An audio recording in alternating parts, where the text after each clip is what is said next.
රක්ඛවාලේසු අත්‍රා ගච්ඡන්තු දේවතා සද්ධම්මං මුනි රාජස්ස සුනන්තු සග්ග මොක්ඛදං ධම්මස්සවෙන කාලෝ අයං බදන්තා ධම්මස්සවෙන කාලෝ අයං බදන්තා ධම්මස්සවෙන කාලෝ අයං බදන්තා නමෝ තස්සේ භගවතු අරහතු සම්මා සම්බුද්දස්සේ නමෝ තස්සේ භගවතු අරහතු සම්මා සම්බුද්දස්සේ නමෝ තස්සේ භගවතු අරහතු සම්මා සම්බුද්දස්සේ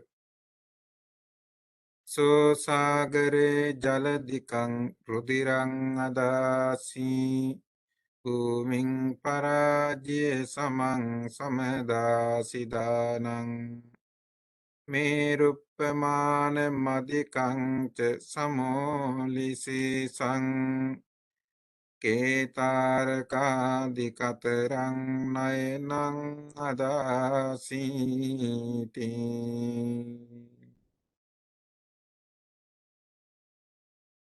හ්‍යුස්ටන් මෙත්ත විහාරාධිපති අපේ අතිපූජනීය බුත්පිටියේ සමිත ලොකු හාමුදුරන් වහන්සේගෙන් අවසරයි ශ්‍රද්ධාවන්ත පින්වතුනි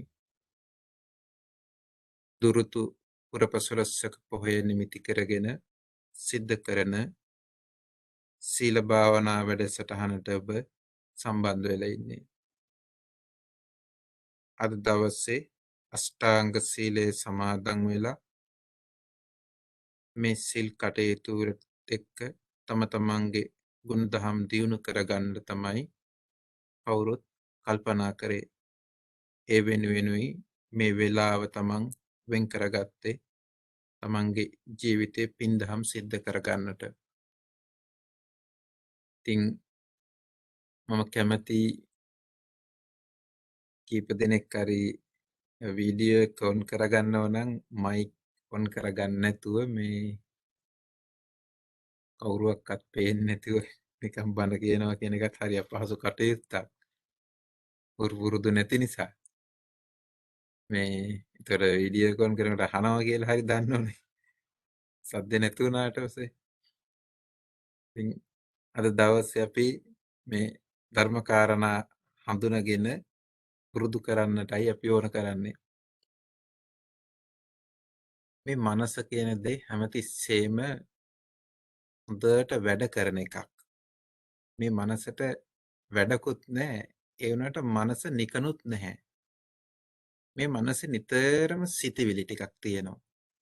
හැමතිස්සෙම සිතිවිලි ටිකක් ක්‍රියාත්මක වෙනවා. මේ නිතරම සිතිවිලි ක්‍රියාත්මක වෙන මනසට අපි මේ වෙලාවේ මේ පොඩි වැඩක් දෙනවා. ඒ පොඩි වැඩේ තමයි අපි මේ කරන කටයුත්ත සම්බන්ධයෙන් මනසට කල්පනා කරන අවස්ථාවක් දෙනවා. නැත්තම් අපි හැම වෙලාවකම මේ මනසට එක තැනක තියාගන්න බෑ. අපි ඒක මේ ලෝකේ ඉන්න සත්‍යයන්ගෙන් 100%ක්ම කිව්වොත් හරි මේ මනස පාලනය කරන්න පුළුවන්කමක් තියෙන්නේ හොඳට භාවනා පුරුදු කරපු කෙනෙකුට විතරයි. රහතන් වහන්සේලා කොහොමත් මනස පාලනය කළ අය. රහත් වෙච්ච හෝ ධානලාභී හෝ කෙනෙක් හැරෙන්න සාමාන්‍ය කෙනෙකුට අමාරු මනස පාලනය කරගෙන ඉන්න. ඒ නිසා මේ මනසට අපි මේ වෙලාවේ වැඩක් දෙනවා. ඒ වැඩේ තමයි මේ කියන කාරණා සම්බන්ධයෙන් නැත්නම් තමන් අහන කාරණා සම්බන්ධයෙන් තමන්ගේ අවධානය යොමු කරලා ඒ ගැන මෙනෙහි කරන්න. ඒතර එහෙම මෙනෙහි කරනකොට තමන්ට තමන්ගෙම හිත තුළ තමන් අදහස් එක ගැටිලා කල්පනා කරලා අහලා තරක කරලා තමන්ගේ හිතින්ම වාද කරලා තමන් ගන්න අදහස් ටිකට ඒ සිතිවිලි වලට තමයි අපි කියන්නේ පින් සිතිවිලි කියලා. දැන් පිනේ කියලා කිව්වොත් අපිට පෙන්වන්න දෙයක් නෑ වෙන. කියන්න දෙයක්වත් නෑ වෙන. නමුත් අපිට කරන්න පුළුවන් එක දේ තමයි ඒ සිතිවිලි තමන්ගේ හිතේ හටගන්න පහළ වෙන හැඟීම් අදහස් වලට අපි කියන පින් සිතිවිලි කියලා. ඒතර ඒ සිතිවිලි ගොඩනගාගෙන ඒ සිතිවිලි වලින් තමන් ඇති කරගන්න ජවයක්, ශක්තියක්. ඒ ජවය, ඒ ශක්තිය තමයි තමන්ගේ කුසල ධර්මයන් දියුණු කරගන්න අවශ්‍ය මග හැටියට තමයි බලාපොරොත්තු වෙන්නේ. එනිසා අපි හැම වෙලාවකම බණ අහලා ධර්ම දේශනාවකින් පස්සේ අපි බලන කොච්චර දුරට මං හිටියට වඩා වෙනස් වෙනවද කියලා. හිතේ මට්ටමට වඩා තමන්ගේ ආකල්ප ටික වෙනස් වෙනකොට ඇවතුම් පැවතුම් වෙනස් වෙනවා. ඕනම කෙනෙක්ගේ ඇවතුම් පැවතුම් කිය නැත්නම් අපි කායික ක්‍රියාව, වාචසික ක්‍රියා මේ සියලු දේවල් කය වචන දෙකේ සියලු ක්‍රියාකාරීත්වය රඳා පවතින්නේ තමන්ගේ මනසේ මානසික මට්ටමට අනුව. මානසික මට්ටම හොඳ නම් කය වචන දෙකේ හැසිරීම පැවැත්ම හොඳ වෙන්න ඕන. මානසික මට්ටම නරක නම් තමයි ක්‍රියාකාරීත්වය වැරද්දක් තියෙන්නේ. ක්‍රියාකාරීත්වය හොඳ නම් මනස හොඳයි. මනස නරක නම් ක්‍රියාකාරීත්වය නරකයි. ඒතර අපිට කිසි කෙනෙකුට කියන්න පුළුවන් කමක් නැහැ කවුරුවක්වත් හොඳයි කියලා. කවුරුවක්වත් නරකයි කියන්නත් බෑ. ඒකට හේතුව තමයි හැම වෙලාවෙම මේ මනස, මේ සිතුවිලි, මේ අදහස් එක විදියකට තියෙන්නේ නැහැ. අදහස් හොඳ වෙච්ච වෙලාවට අපි කරන කියන දේවල් හොඳයි. අදහස් නරක වෙච්ච වෙලාවට කරන කියන දේවල් නරකයි. ඒ කටයුතුත් එක්ක තමයි අපි හොඳ හෝ නරක කෙනෙක් බවට පත් වෙන්නේ. දැන් කවුරු හරි ඇහුවොත් අපේ පන්සලේ ලොකු හාමුදුරු හොඳයි කියලා. පන්සලේ ලොකු හාමුදුරු හොඳයිද කියලා ඇහුවොත් හොඳයි කියන්නත් බෑ. නරකද කියලා ඇහුවොත් නරකයි කියන්නත් බෑ. ඒ හේතුව සිතිවිලි හොඳ වෙච්ච වෙලාවට කරන කටයුතු හොඳයි. සිතිවිලි නරක වෙච්ච වෙලාවට කරන කටයුතු නරකයි. දැන් අපි හැම කෙනෙක්ගෙම හොඳ සහ නරක කියන දෙකම තියෙනවා. මෙන්න මේ හොඳ නරක දෙක තුලින් අපි වැඩිපුර පුරුදු කරන්න බලන්නේ මේ හොඳ සිතිවිලි කියන හැම වෙලාවකම මේ මනස හොඳ මට්ටමින් පවත්වාගෙන යන්න බලනවා. අන්න ඒ හොඳ මට්ටමින් පවත්වාගෙන යන්නට කරන උත්සාහයේ වෑයමේ ඒ ක්‍රියාමාර්ගයේ ප්‍රතිඵලයක් තමයි මේ ධර්ම ශ්‍රවණය කියන්නේ. දහම් අසන්නේ නැති කෙනෙකුට මෙන්න මේ මනස රැක ගන්න බැරි කමක් එන්නේ. එතකොට මනස රැක ගන්න බැරි වුණොත් එයා නරක ඇවතුම් පැවතුම් පුරුදු ආකල්ප වලට ඇබ්බැහි වීම වලට යන්නේක වළක්වන්නත් බෑ. ඒ නිසා කෙනෙක් හොඳ මට්ටමට ගන්න නම් ඒ පුජ්‍යලගේ මනසයි හදන්න ඕන. ඒ කියන්නේ මනසට බෙහෙත් දෙන්න ඕන. අපි කියමු යම්කිසි කෙනෙක් බේබදුකමට පුරුදු වෙලා හිටිය කියලා. ඒතර බේබදුකමට පුරුදු වෙච්ච මිනිස්සෙක් බේබදුකමෙන් මුදවා ගන්න නම් එයාට කොච්චර එපයි කිව්වත් හරියන්නේ නැහැ. ඒකේ තියෙන ආදීනව ටික කියලා දෙන්න ඕන. ආදීනව ටික කියලා දීලා එයාටම ඒ පිළිබඳව කලකිරීමක් හිතේ ඇති වෙන්න ඕන. අන්න ඒ කලකිරීම හිතේ ඇති වුණොත් විතරයි එයාට ඒකෙන් ගැලවෙන්නට පුළුවන්කම තියෙන්නේ. ඒ නිසා කෙනෙක්ගේ මානසික මට්ටම පිරිසුදු වුණොත්, මානසික මට්ටම යහපත් වුණොත්, ඒ යහපත් මානසික මට්ටමකින් ගැලවෙන්න පුළුවන්කමක් තියෙනවා ඕනම දෙයකින්. ඒ නිසා ඒ පුජ්‍යලයෝ හොඳ වෙන්නේ නරක වෙන්නේ ඒ කටයුතුත් එක්ක මිසක් ස්ථීර වශයෙන් පුජ්‍යලයක් හොඳයි කියන්නත් බෑ. ස්ථීර වශයෙන් පුජ්‍යලයක් අපිට නරකයි කියන්නත් බෑ. ඒ නිසා අපි හැම වෙලාවකම මේ දහමෙන් පුරුදු කරන්නේ, දහමෙන් යොමු කරන්නේ මෙන්න මේ මනසේ තියෙන කෙලෙස් මට්ටම අඩු කරනවා. වැරදි පැත්තට යන්න තියෙන අවස්ථාව අඩු කරනවා. හොඳ පැත්තට ගන්න තියෙන අවස්ථාව වැඩි කරනවා. එහෙම වැඩි කර ටිකෙන් ටික අපි මේ මනස පුරුදු කරනවා අනිත්‍ය, දුක්ඛ, අනාත්ම කියන ධර්මතාවයන් ඔස්සේ. ඒකට යන්න තව අපිට අවුරුදු කල්ප කෝටි ගාණක් මේක පුරුදු කරන්න වෙයි. පුහුණු කරන්න වේවි. ඒතර ඒ පුරුද්ද, ඒ පුහුණුව කියන දේ තව බොහෝ කාලයක් අපිට සිද්ධ කරන්න වෙනවා. අපේ මනස ඒ මට්ටමට අරගන්න. මොකද මේ මනස වේගෙන් එහෙම යන එකක් නෙමෙයි ඉදිරියට. ඊටාම මන්දගාමී විදියට යන මනසක් තියෙන්නේ. නිසා මේ මානසික මට්ටම හුරු පුරුදු කරගන්න තව බලය අපිට ඕන.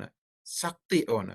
කෙනෙක් ඇහුවොත් ඇයි හාමුදුරනේ එහෙම මනස වේගෙන්ම කෙනෙක්ගේ ಗುಣධර්ම පැත්තට යන්නේ නැත්තේ කියලා. ඒක හදාගන්න තමයි අපිට ඉතාම අමාරු. ඉතාම අමාරු මෙන්න මේ මනසේ මානසික මට්ටම හදාගන්න. පින්වතුන් දන්නවා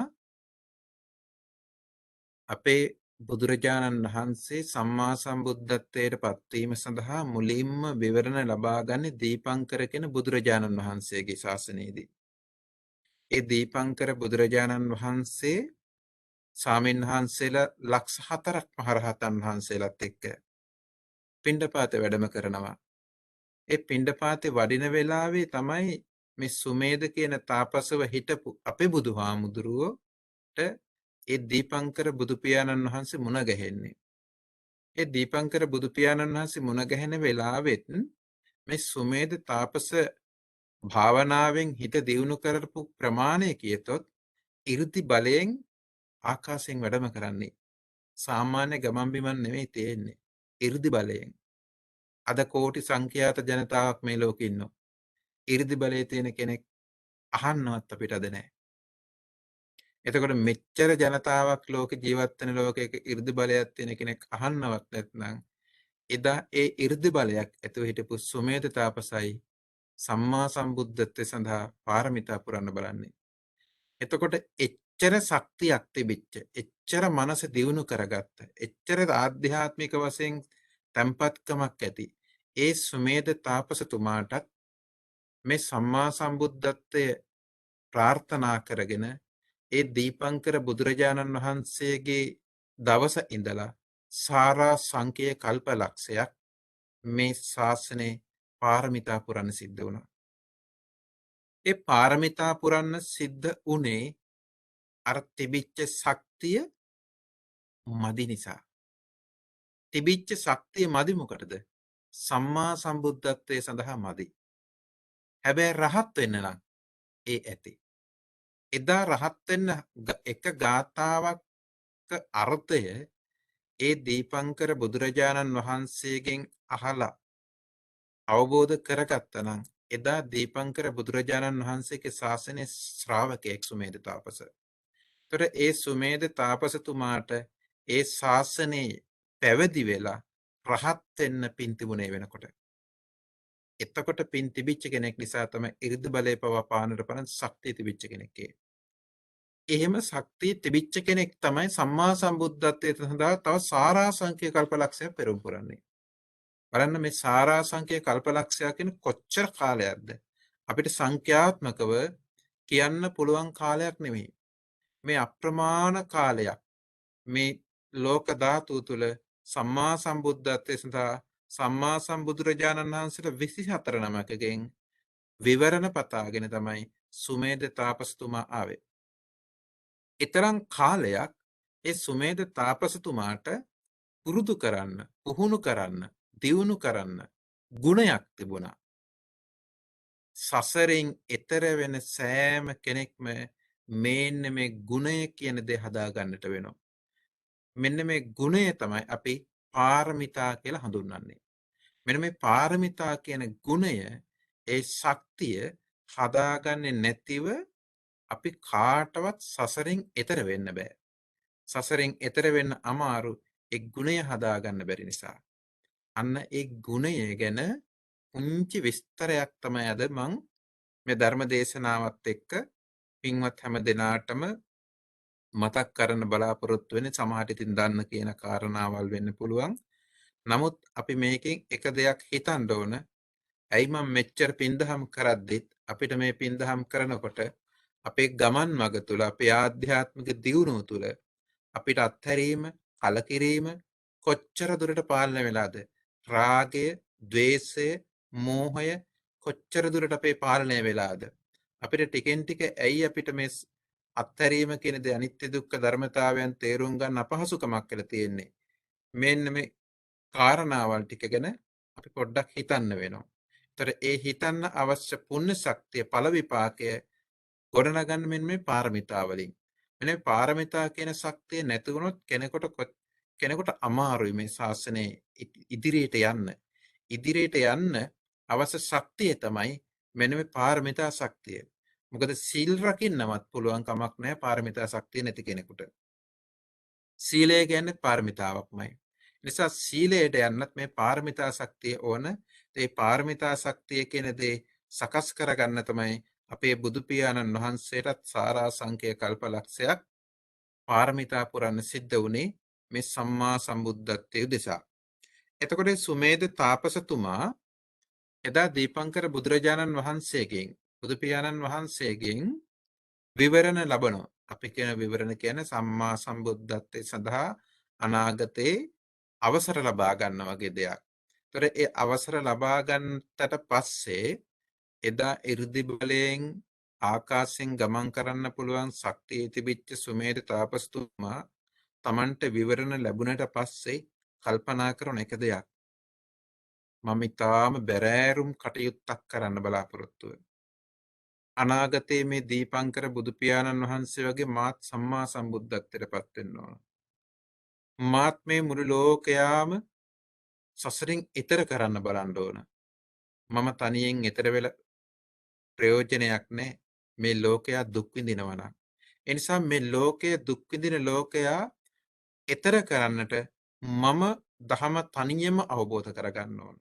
මම දහම තනියම අවබෝධ කරගෙන මෙයට දේශනා කළා මේ ලෝකයත් ලෝක සත්වයත් සසර දුකින් ඈතර කරන්න ඕන කියන දැඩි කරුණා අධ්‍යාසයක් කරුණාවකින්ම මේ දේ සිද්ධ කරේ. දැඩි කරුණාවක් මු සමස්ත ලෝකයේ කෙරෙහිම ඇති වෙනවා. ඒක නිසා තමයි අපි කියන්නේ බුදුරජාණන් වහන්සේට සතර බ්‍රහ්ම විහරණ තියෙනවා කියලා. දැන් ගෙදර අම්මා කෙනෙකුට තාත්තා කෙනෙකුට සතර බ්‍රහ්ම විහරණ තියෙනවා. තමන්ගේ දරුවෝ කොච්චර වැරදි කරක් කවදාවත් දකින්නේ නැහැනේ වැරද්දක් විදියට ඒවා. තමන්ගේ දරුවන්ට කොයි වෙලාවකවත් මගතොටේදී නින්දාවක් අපහාසයක්වත් වෙන දෙයක්වත් කරන්නේ නැහනේ. දරුවන්ට කොතනක හරි වැරද්දක් වෙනවා නම් එදාට ඉස්සෙල්ලම හදවත් උණු වෙන්නේ අම්මගේ තාත්තගේ. ඒ දරුවන්ට තියෙන අප්‍රමාණ සෙනෙහස නිසා. බුදුරජාණන් වහන්සේලා කියන්නේත් ඒ වගේ මේ මුළු ලෝකයේ කෙරෙහිම පුදුමාකාර සෙනෙහසකින් මෛත්‍රියකින් කරුණාවකින් කටයුතු කරන්නේ. උන්වහන්සේලාට අප්‍රමාණ හැඟීමක් මේ සමස්ත ලෝකයේ පිළිබඳව තියෙනවා. අම්මා තාත්තගේ බ්‍රහ්ම විහරණ ගෙදරට විතරයි දරුවන්ට විතරයි ක්‍රියාත්මක. නමුත් බුදු කෙනෙක්ගේ බ්‍රහ්ම විහරණ කියන්නේ සමස්ත ලෝකයටම ක්‍රියාත්මක වෙන දෙයක්. ඒතර ඒ බ්‍රහ්ම විහරණ ලෝකයටම ක්‍රියාත්මක වෙනකොට ඒ බුදුරජාණන් වහන්සේලා මුළු ලෝකයා කරේ අප්‍රමාණ කරුණාවෙන් තමයි මේ පාරමිතා ධර්මය පුරන්න කල්පනා කරන්නේ. ඒතර ඒ පාරමිතා ධර්මයන් පුරන්න කල්පනා කරන බෝසත්වරු ඉස්සෙල්ලම කල්පනා කරලා බලනවා මම සම්මා සම්බුද්ධත්වයේ සඳහා මොනවද කළ යුත්තේ? සුමේද තාපසතුමත් එදා සෙව්වේ ටික. මම සම්මා සම්බුද්ධත්වයේ නම් අපේක්ෂා කරන්නේ මං එතෙන්ට යන්න මොනවද කරන්න ඕන? ඉස්සෙල්ලම පාර සොයනවා. පාර හොයාගෙන තමයි ඒ තමන්ගේ අරමුණ ඉලක්කය මොකක්ද කියලා හඳුනගෙන ඒ ඉලක්කයට යන්න අවශ්‍ය මාර්ගයයි ඉස්සෙල්ල සොයන්නේ. ඒ මාර්ගය සොයන වෙලාවේ සුමේද තාපසතුමා බැලුවා පෙර නැත්නම් අතීතයේ වැඩ සිටිය සම්මා සම්බුදුරජාණන් වහන්සේලා සම්මා සම්බුද්ධත්වයේ සඳහා පුරුදු කළේ පුහුණු කළේ මොන ධර්මද මොන ගුණද මොන කාරණාද ඉතල ඒ ටික සොයනවා. අනාගතයේ සම්මා සම්බුද්ධත්වයේ සඳහා මේ ලෝකයේ තුල පහළ වෙන බුදුරජාණන් වහන්සේලා බෝධිසත්වවරු මොනවද පුරුදු කරන ධර්මතාවය පුරු කරන ධර්මතාවය. මොකද Tamanට දැන් ඉලක්කයක් තියෙනවා. ඉලක්කය තමයි අනාගතයේ සම්මා සම්බුද්ධත්වයට පත් වෙන එක. ඒතර ඊට අවශ්‍ය මඟ හරියට පැහැදිලි කරගන්නවා. මඟ හොඳට සොයා ගන්නවා. මේ මඟ සොයනවා. එතෙන්ට යා යුතු ක්‍රමවේදය හොයනවා. ඒ යා යුතු ක්‍රමවේදය හොයනකොට උන්වහන්සේට පේනවා අතීතේ බුදුරජාණන් වහන්සේලාගේ ගමන් මාර්ගයත් බැලුවා. අනාගතේ පහළ වෙන බුදුරජාණන් වහන්සේලාගේ ගමන් මාර්ගයත් බැලුවා. බලනකොට පේනවා මේ දසපාරමිතා ධර්ම තමයි උන්වහන්සේලා සංසාරේ පුරුදු කරන්නේ. ඒතර මෙන්න මේ දසපාරමිතා ධර්ම දැක්ක ඊට පස්සේ දිවසින් මේ දිවස් ඇති තාපසයෙක් මේ දිවස් ඇති තාපසයෝ ඒ පාරමිතා ධර්මයන් දැකලා ඊට පස්සේ කල්පනා කරන මොකද්ද මේකේ තියෙන පිළිවෙල? පිළිවෙලක් තියෙන්නත් ඕනනේ. ඒතර මේ පාරමිතා ධර්මයන්ගේ පිළිවෙල කල්පනා කළා. මොන පාරමිතා කීයක් තියෙනවද? කොහොම මොන පාරමිතාවද ඉස්සෙල්ලා සම්පූර්ණ කරන්න ඕන, ඊළඟට සම්පූර්ණ කරන්න ඕන මොන පාරමිතාවද, ඊට පස්සේ කරන්න ඕන මොන පාරමිතාවද, මෙහිම පාරමිතා ටික ගණන් බලනකොට එකින් එක සොයා බැලුවා. බලනකොට දැක්කේ දාන පාරමිතාවමයි. දාන පාරමිතාව මුලින්ම සම්පූර්ණ කළ යුතුයි කියන එක එදා ඒ බෝධිසත්වයෝ සුමේධ තාපසතුමා දැක්කේ. මොකද දාන පාරමිතාව පස්සේ තියෙන්නේ සීල පාරමිතාව. අපි කියන දාන, සීල, නෛෂ්ක්‍රම්‍ය, ප්‍රඥා, වීරය, කන්ති, සච්ච, අදිෂ්ඨාන, මෛත්‍රී, උපේක්ෂා කියන පාරමිතා 10ක් අපි හඳුන්වන්නේ. මෙන්න මේ පාරමිතා 10න් මුල්ම පාරමිතාව දාන පාරමිතාව. බුදුරජාණන් වහන්සේ දකිනෝ දානය පුරුදු කරන්නේ නැති කෙනෙකුට සීලය නම් රකින්න බෑ කියලා. ඇයි ඒ සීලය රකින්න බැරි? ඇයි දානයෙන් පස්සේ තියෙන පාරමිතාව තමයි සීල පාරමිතාව. මොකද දාන පාරමිතා මුලින් තිබෙනවා, දෙවෙනියට තමයි සීල පාරමිතාව තියෙන්නේ. ඒතර පළවෙනි පාරමිතාව මේට අනුව කටයුතු කරන්නේ නැති කෙනෙක් දෙවෙනි පාරමිතාවට යන්න බෑ. පළවෙනි අඩිය තියන්නේ නැතුව දෙවෙනි අඩිය තියාගන්න බෑ. පළවෙනි අඩිය හරියට තියුවොත් දෙවෙනි අඩිය යාට තියන්න පුළුවන්. එනිසා පළවෙනි අඩිය තියපු කෙනෙකුටමයි දෙවෙනි අඩිය තියන්න පුළුවන්කම තියෙන්නේ. දානය කියන දේ පුරුදු කරන කෙනෙකුට, පුහුණු කරන කෙනෙකුටමයි සිල් රකිනවා කියන එක කරන්න පුළුවන්කමක් තියෙන්නේ. එහෙම නැතුව ඔය සිල් සමාදන් වුණාට සීලය රකින්න පුළුවන් දෙයක් නෙවෙයි ඔක. වැඩෙන සීලයක් නෙවෙයි. සකස් වෙන සීලයක් නෙවෙයි. දියුණු වෙන සීලයක් නෙවෙයි. ඒ වැඩෙන දියුණු වෙන සීලයක් බවට පත් වෙන්නේ අර පාරමිතා ගුණයත් එක්ක. ඒකට තමයි දාන පාරමිතාව කියලා එක ඕන කරන්නේ. මොකද දාන පාරමිතාවේ ශක්තිය නැති කෙනෙකුට සිල් සමාදන් වෙලා සීල පාරමිතාව පුරන්න බෑ. මොකද සිල් සමාදන් වෙනවා කියන්නේ සීල පාරමිතාව. ඒතර යම් කිසි කෙනෙක් සිල් ගන්නේ නැත්නම් අපි එකක් දන්නවා. ඒ තමයි දානය කියන දේ, පරිත්‍යාගය කියන දේ හිතවල පුරුදු නැති අය, පුරුදු කරපු නැති අය, පුරුද්දේ අඩුකම, මදකම, පුරුදුකම නැතිකම නිසා එයාට දානය පුරුදු කරන්න බෑ. දානය පුරුදු කරපු නැති නිසා සීලයකට යන්න බෑ. මොකද සිල් සමාදන් වෙනවා නම් යම් ප්‍රමාණයකින් හරි ඒ සිල් ගන්නේ අර පරිත්‍යාගය කියන දේ, දානය කියන දේ පුරුදු කරපු අය, පුරුදු කරන අය. එක්ක සසර පුරුදු කරලා තියෙනවා, එක්ක මෙලව පුරුදු කරනවා.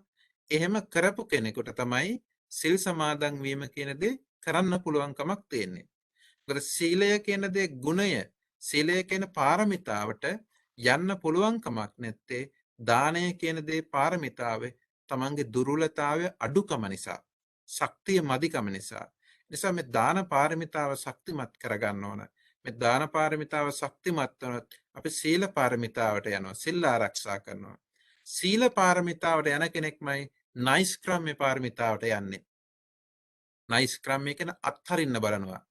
තමන්ට ගෙවල් දරවල් අත්හරින්න පුළුවන් කමක් ඇති වෙන්නේ, දරුමුණුපුර අත්හරින්න පුළුවන් කමක් ඇති වෙන්නේ, තමන්ට ඕනම දෙයක් අත්හැරලා දාලා තමන්ගේ ජීවිතේ යම් ප්‍රධාන අරමුණක් වෙනුවෙන් යොමු කරන්න, මෙහෙයවන්න පුළුවන් කමක් තියෙනවා.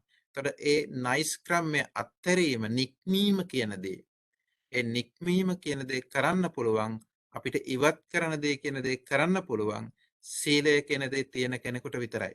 මොකද සීලවන්ත ජීවිතයකට නෛෂ්ක්‍රම්‍ය පාරමිතා පුළුවන්. ඒ නෛෂ්ක්‍රම්‍ය පාරමිතාට යන්න පුළුවන්කමක් තියෙන. එතකොට මුල් පාරමිතා දෙක ශක්තිමත් කෙනෙකුට විතරයි. දානය ශක්තිමත් වෙන්න ඕන, සීලය ශක්තිමත් වෙන්න ඕන. එතකොට මේකෙන් තව දෙයක් අපිට වැටහෙනවා. යම්කිසි කෙනෙක්ගේ සීලය ශක්තිමත් නැත්නම්, ඒ කියන්නේ අපි බලාපොරොත්තු වෙන විදිහට ශක්තිමත් කයවත් සීලය කියන්නේ කය වචන දෙකේ සංසුන්කම, තැම්පත්කම. මෙන්න මේ කය වචන දෙකේ සංසුන්කම, තැම්පත්කම අඩු නම්, දුර්වලයි නම්, ඒ දුර්වල තියෙන දාන විපාක දුර්වල නිසා, දානේ ශක්තිමත් නැති නිසා. ඒ නිසා දානය ශක්තිමත් කරගන්නට වෙනවා අපිට මේ පරිත්‍යාගය කියන දේ පුදුමාකාර මහා බල සම්පන්න දෙයක් තමයි, අවිය ආයුධයක් තමයි මේ සසරින් ඈතර වෙන්න තියෙන. මේ දානය කියන දේ හොඳට පුරුදු කරොත්, පුහුණු කරොත්, දියුණු කරොත්, ඒ බල සම්පන්න ආයුධය පාවිච්චි කරොත් අපිට මේ සංසාර ගමන බොහෝ දුක් ගමනක් යන්නට පුළුවන් කමක් තියෙනවා. ඒ නිසා දානය කියන දේ පුරුදු කරන්නේ නැති කෙනෙකුට අපිට හරි අමාරුයි මේ සංසාරයෙන් ගමන් මඟ කෙටි කරගන්න. මොකද දාන, සීල, භාවනා කියන ත්‍රිවිධ පුණ්‍ය ක්‍රියානේ. ඒතර මේ දාන, සීල, භාවනා කියන මේ ත්‍රිවිධ පුණ්‍ය ක්‍රියා ධර්මයන්ගෙනොත් අපිට පෙන්눔 කරන්න පිළිවෙලක් තියෙනවා. ඒ තමයි මුලින්ම දානය පුරුදු කරන්න. ඊට පස්සේ සීලය පුරුදු කරන්න තියෙන්නේ. ඊට පස්සේ භාවනාව. ඒතර දානය පුරුදු කරන කෙනෙකුට සිල් ආරක්ෂා කරන්න පුළුවන්. සිල් රකින්න පුළුවන්කමක් තියෙන දානය කියන දේ පුරුදු කරන නිසා. ඒතර දානය පුරුදු කරපු කෙනෙකුට සිල් රකින්න පුළුවන්. සීලය පුරුදු කරන කෙනෙකුට භාවනා කරන්න පුළුවන්. ඒතර මේ පිළිවෙලක් තියෙන. එකක් කළොත් ඊළඟකට යන්න පුළුවන්. එකක් අතහැරලා ඊළඟ එකට යන්නට පුළුවන් කමක් නැහැ. මොකද බුදුරජාණන් වහන්සේලා බෝධිසත්වවරු මේ ලෝකෙට යමක් දේශනා කරනවා නම් ඒ සත්‍යම දෙයක්, නිවැරදි දෙයක්මයි. ඒ සත්‍ය දේ, ඒ නිවැරදි දේමයි උන්වහන්සේලා ලෝකෙට ලබා දෙන්නේ, ප්‍රකාශ කරන්නේ, දේශනා කරන්නේ. ඒතර ඒ ධර්මය අපි විශ්වාස කරගෙන, ඒ ධර්මයේ හිතේ තැම්පත් කරගෙන ආන්න ඒ විදියට කටයුතු කළොත් අපිටත් තියෙන යම් ගැලවීමක්, එතරවීමක්, නිදහස් වීමක්. එනිසා මේ දාන, සීල, භාවනා කියන ත්‍රිවිධ පුණ්‍ය ක්‍රියා ධර්මයන් පවා සකස්වලා තියෙන්නේ දන් දෙන කෙනෙකුටමයි. මේ සීලය කියන දේ ආරක්ෂා කරන්න පුළුවන් කමක් තියෙන, පුරුදු කරන්න පුළුවන් කමක් තියෙන්නේ. දන් නොදෙන කෙනෙකුට සීලය කියන දේ පුරුදු කරන්න බෑ. සිල් රකින්න බෑ. සිල් රකින්න ගියාට, සිල් ආරක්ෂා කරන්න ගියාට එයාගේ සීලය වැඩෙන්නේ නැහැ. දියුණු වෙන්නේ නැහැ. මොකද සීලය වැඩුණොත් එයා ඊට පස්සේ යන්නේ එයා භාවනාවට. භාවනාව කියන්නේ මනස පාලනය කරන්න බලන කෙලෙස් ධර්මයන්ගෙන්. කෙලෙස් වලින් මනස මුදව ගන්න බලනවා. නිදහස් කරගන්න බලනවා. මනස සංසුන් කරගන්න බලනවා. ඒතර මේ මනස සංසුන් කරගන්න පුළුවන් හොඳ සීලයක් ආරක්ෂා කරන්න පුළුවන්කමක් ලැබෙන්නේ දානයේ තියෙන ඵල විපාක ශක්තිමත් භාවය නිසායි. ඒ නිසා මේ ලෝකේ තියෙන විපාක ධර්ම ටිකක් සෑම මිනිස්සෙකුටම, සෑම සාමීන් වහන්සේ නමකටම තියෙන විපාක ධර්ම ටිකක්. ඒ කියන්නේ අපි කරපු දේවල් වල ප්‍රතිඵල. ඒ කරපු දේවල් වල ප්‍රතිඵල ටිකක් තමයි අපිට මේ භුක්ති විඳින්නට තියෙන්නේ. අපි සංසාරේ කරපු කියපු විදියට තමයි අපිට මේ විඳින්න යම් දේවල් ලැබිලා තියෙන්නේ. මේ විඳින සැප සම්පත් හරි, මානසික සම්පත්තිය හරි, මේ ලෝකේ යමක් තියෙනවා නම් මේ තියෙන විපාක ධර්ම ටිකක්. මේ විපාක ටික තමයි අපි හැමදාම විඳින්නේ. ඒ විපාකය හදන්න තමයි ලෝකේ හැමදාමත් අපි මහන්සි වෙන්නේ. ඒ නිසා මේ මොහොතේ මේ දසපාරමිතා ධර්මවල මේ පළවෙනිම පාරමිතාව දානය බවට බෝධිසත්වයෝ පත් කළා. කියන මහණෙනි, මෙන්න මේ පිළිවෙලක් තියෙනවා. මෙන්න මේ පිළිවෙලට පාරමිතා සම්පූර්ණ කරන්න සංසාරයෙන් ඈතර වෙන්න ඕන නම්. ඒතර පිළිවෙල තමයි ඒ දාන, සීල, නයිස් ක්‍රමය කියලා එකින් එක පාරමිතා 10ක් තියෙනවා, අහලා ඇති. ඒතර මේ පාරමිතා 10 මම මේ මුල් පාරමිතා දෙක ගැන විශේෂයෙන් මතක් කරන්නේ. මොකද ඊතුරු පාරමිතා වලට යන්න පුළුවන් ශක්තිය තියෙන මේ පළවෙනි පාරමිතා දෙක ශක්තිමත් වෙච්ච කෙනෙකුට, ශක්තිමත් කරගන්න කෙනෙකුට. ඒතර පළවෙනි පාරමිතා ශක්තිමත් වෙනකොට තමයි ඊළඟ පාරමිතාවල් ඉබේම Tamanට ලැබෙනවා. ඒ කියන්නේ අපි යම්කිසි ගමනක් යන්න සැලසුම් කරගෙන මාර්ගයට බැස්සට පස්සේ පළවෙනි ඉලක්කයට අපි යනවා කියන්නේ ඊළඟට දෙවෙනි ඉලක්කයටත් අපි ඒ පියවරම යනවා. ඒතර මේ ගමන් මගක් තුල පියවරෙන් පියවර අපි ඉදිරියට යනවා. පියවර 10ක් තියෙනවා ඒ වගේ. ඒතර පියවර 10 තමයි මේ පාරමිතා 10. මේ පාරමිතා 10න් දාන පාරමිතාව හොඳට පුරුදු කරත්, හොඳට ශක්තිමත් කරගත්තොත්, දියුණු කරගත්තොත්, ඒ තමන්ගේ පරිත්‍යාගයේ චේතනාවල් දියුණු කරගත්ත කෙනෙකුට එයාට සීල පාරමිතාවට යන්න පුළුවන්. ඊට පස්සේ අපි එතනින් පොඩ්ඩක් බලමු තව මේ දාන පාරමිතාව කොහොමද කළ යුත්තේ? එතකොට ඒක ඇයි බුදුරජාණන් වහන්සේ මේ සම්මා සම්බුද්ධත්වයේ සඳහා, පසේ බුදු බව සඳහා, මහරහත් බව සඳහා නැත්නම් මේ ශාසනය අපි කියන නිවන් දැකීම සඳහා මුලින්ම පුරුදු කරන්න ඕන ගුණය වශයෙන් ඇයි දානය කියන දේ බුදුරජාණන් වහන්සේ පුරුදු කරේ. ආන්න එතෙන්ට අපිට යන්න වෙනවා. මොකද උන්වහන්සේ බුදු කෙනෙක් සාමාන්‍යයෙන් ලෝකයට දේශනා කරන්නේ එහෙම වැරදි දෙයක්. නිසා බුදුරජාණන් වහන්සේ දේශනා කරන්නේ මහණෙනි නිවන් දකින්න නම් මේ පරිත්‍යාගී චේතනාව, දානමය චේතනාව හොඳට පුරුදු කරන්න. ඒක පුරුදු කරන කෙනෙකුට නිවන් දකින්න පුළුවන්. ඒක පුරුදු කරොත් තමයි සීලාදී ගුණධර්ම ටික අපිට ගොඩනගා ගන්නට, දියුණු කර ගන්නට පුළුවන්කමක් ලැබෙන්නේ. නැත්නම් ඒ සීලාදී ගුණධර්ම අපිට පුරුදු කරගන්න හයිය, ශක්තිය කියන දේ සකස් වෙන්නේ නැහැ. මොකද ශක්තිමත්ව සීලය ආරක්ෂා කරන්න පුළුවන් මනස ගොඩනගන්නේ මෙන්න මේ දානයෙන් තියෙන විපාකයක් වශයෙන්. ඒ දානයේ විපාකය බලවත් වුණොත් සීලය ශක්තිමත් වෙනවා. දාන විපාක දුර්වල වුණොත් සීලය දුර්වල වෙනවා. අපි කියන මෙහෙම අර බණ කතාවක් තියෙනවා මේ කාලබුද්ධ රක්කිත හාමුදුරුව කියලා මේ මහරහතන් වහන්සේ නමක් ඒ හාමුදුරුවන්ගෙන් එක්තරා මිනිස්සෙක් අසරණ කෙනෙක් දුප්පත් කෙනෙක් එයා කැලේට යන වෙලාවේ පන්සිල් සමාදන් වෙනවා. ඒතරේ පන්සිල් සමාදන් වෙලා තමයි කැලේට යනකොට කැලේ ඇවිදගෙන යනකොට එකවරටම පිඹුරෙක් මේ මිනිස්සයව වෙලා ගන්නවා. මේ මිනිස්සය වෙලා ගන්න වෙලාවේ තමන්ගේ අතේ කෙටේරිය වගේ නැත්නම් අපි කියන කැපෙන ආයුධයක් තියෙනවා. මේ ආයුධයත් අතේ තියාගෙන තමයි කැලේට කෝටු කපන්නට ගියේ. ඉතින් මේ කෝටු කපන්නට ගිය වෙලාවේ පන්සිල් සමාදන් වෙලා ගියේ. පන්සිල් සමාදන් වෙලා ගිහිල්ලා ඔය ඉහිප් වෙලාවේ තමයි පිඹුරෙකුට හසු වෙන්නේ. ඉතින් පිඹුරව තමන්ව ඔතාගෙන එනකොටම මේ මිනිස්සයාට හිතෙන එකවරටම මගේ ආයුධයෙන් කෙටේරියෙන් මේ පිඹුරව කෑලි වලට කපලා විසි කරන්න පුළුවන් කියලා. එහෙම හිතලා ඊට පස්සේ ආයිත් මට කල්පනා වෙනවා මම අසවල් හාමුදුරුවන්ට පොරොන්දු වුණා. පාණාතිපාතා වේරමණී සික්ඛාපදං සමාදියාමි කියලා. පණ ඇති සතෙක් මගේ ජීවිතෙන් මගේ දෑතින් විනාශ කරන්න නැති කියලා. මගේ දෑතින් පණ ඇති සතෙක් විනාශ කරන්නේ නැහැ කියලා මං ඒ හාමුදුරන්ට පොරොන්දුවක් වෙලාවේ මං ඒ පොරොන්දුව කැඩුවොත් තාම නරක කෙනෙක් බවට පත් වෙනවා. ඒ නිසා මේ සතා මාව මරයි. හැබැයි මම සතාව මරණ එක හොඳ නෑ කියලා කල්පනා කරනවා. එහෙම කල්පනා කළා දැන් පිඹුරව මරන්නේ නැහැ. ආයි ටික වෙලාවක් යනකොට දැන් පිඹුරව දැන් දෙපා වල ඉඳලා එති උඩට එනවා. දැන් තුනටිය දක්වාම මේ පුඹුරව තමන් ඔතාගෙන එනකොට වේදනාවක් දැනෙනවා. දැඩි වේදනාවකින් ඉන්නවා. දෙවෙනි වෙලාවෙත් කල්පනා කරනවා මේ පිඹුරව මරලා දැම්මනම් ඉවරයි. මේ දුක් පීඩාව විඳින්න ඕන නෑ කියලා. ඒ කියන්නේ තමන්ට ඇතිවෙන පීඩාවෙන් මිදෙන්න තවත් සත්වයක් විනාශ කරනවා. ඒතර තමන්ගේ සැපත උදෙසා තවත් සත්වයෙක් දුකටපත් කරන එකක් තියෙන්නේ මේ. තමන්ගේ පැවැත්ම උදෙසායි මේ පිඹුරව මරන්නේ. තමන්ගේ ජීවිතය රැකගන්න පිඹුරගේ ජීවිතය විනාශ කරනවා. එහෙම කල්පනා කළත් ආයි හිතනවා මං ඒ සාමින් වහන්සේට මං පොරොන්දු වුණා ප්‍රාණඝාතය කරන්නේ නැහැ කියලා.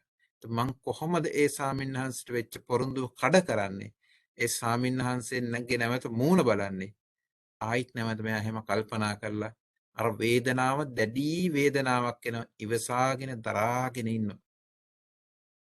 පිඹුර දැන් ටිකෙන් ටික එති මේ මිනිස්සයාගේ ඇඟ දිගේ එනවා.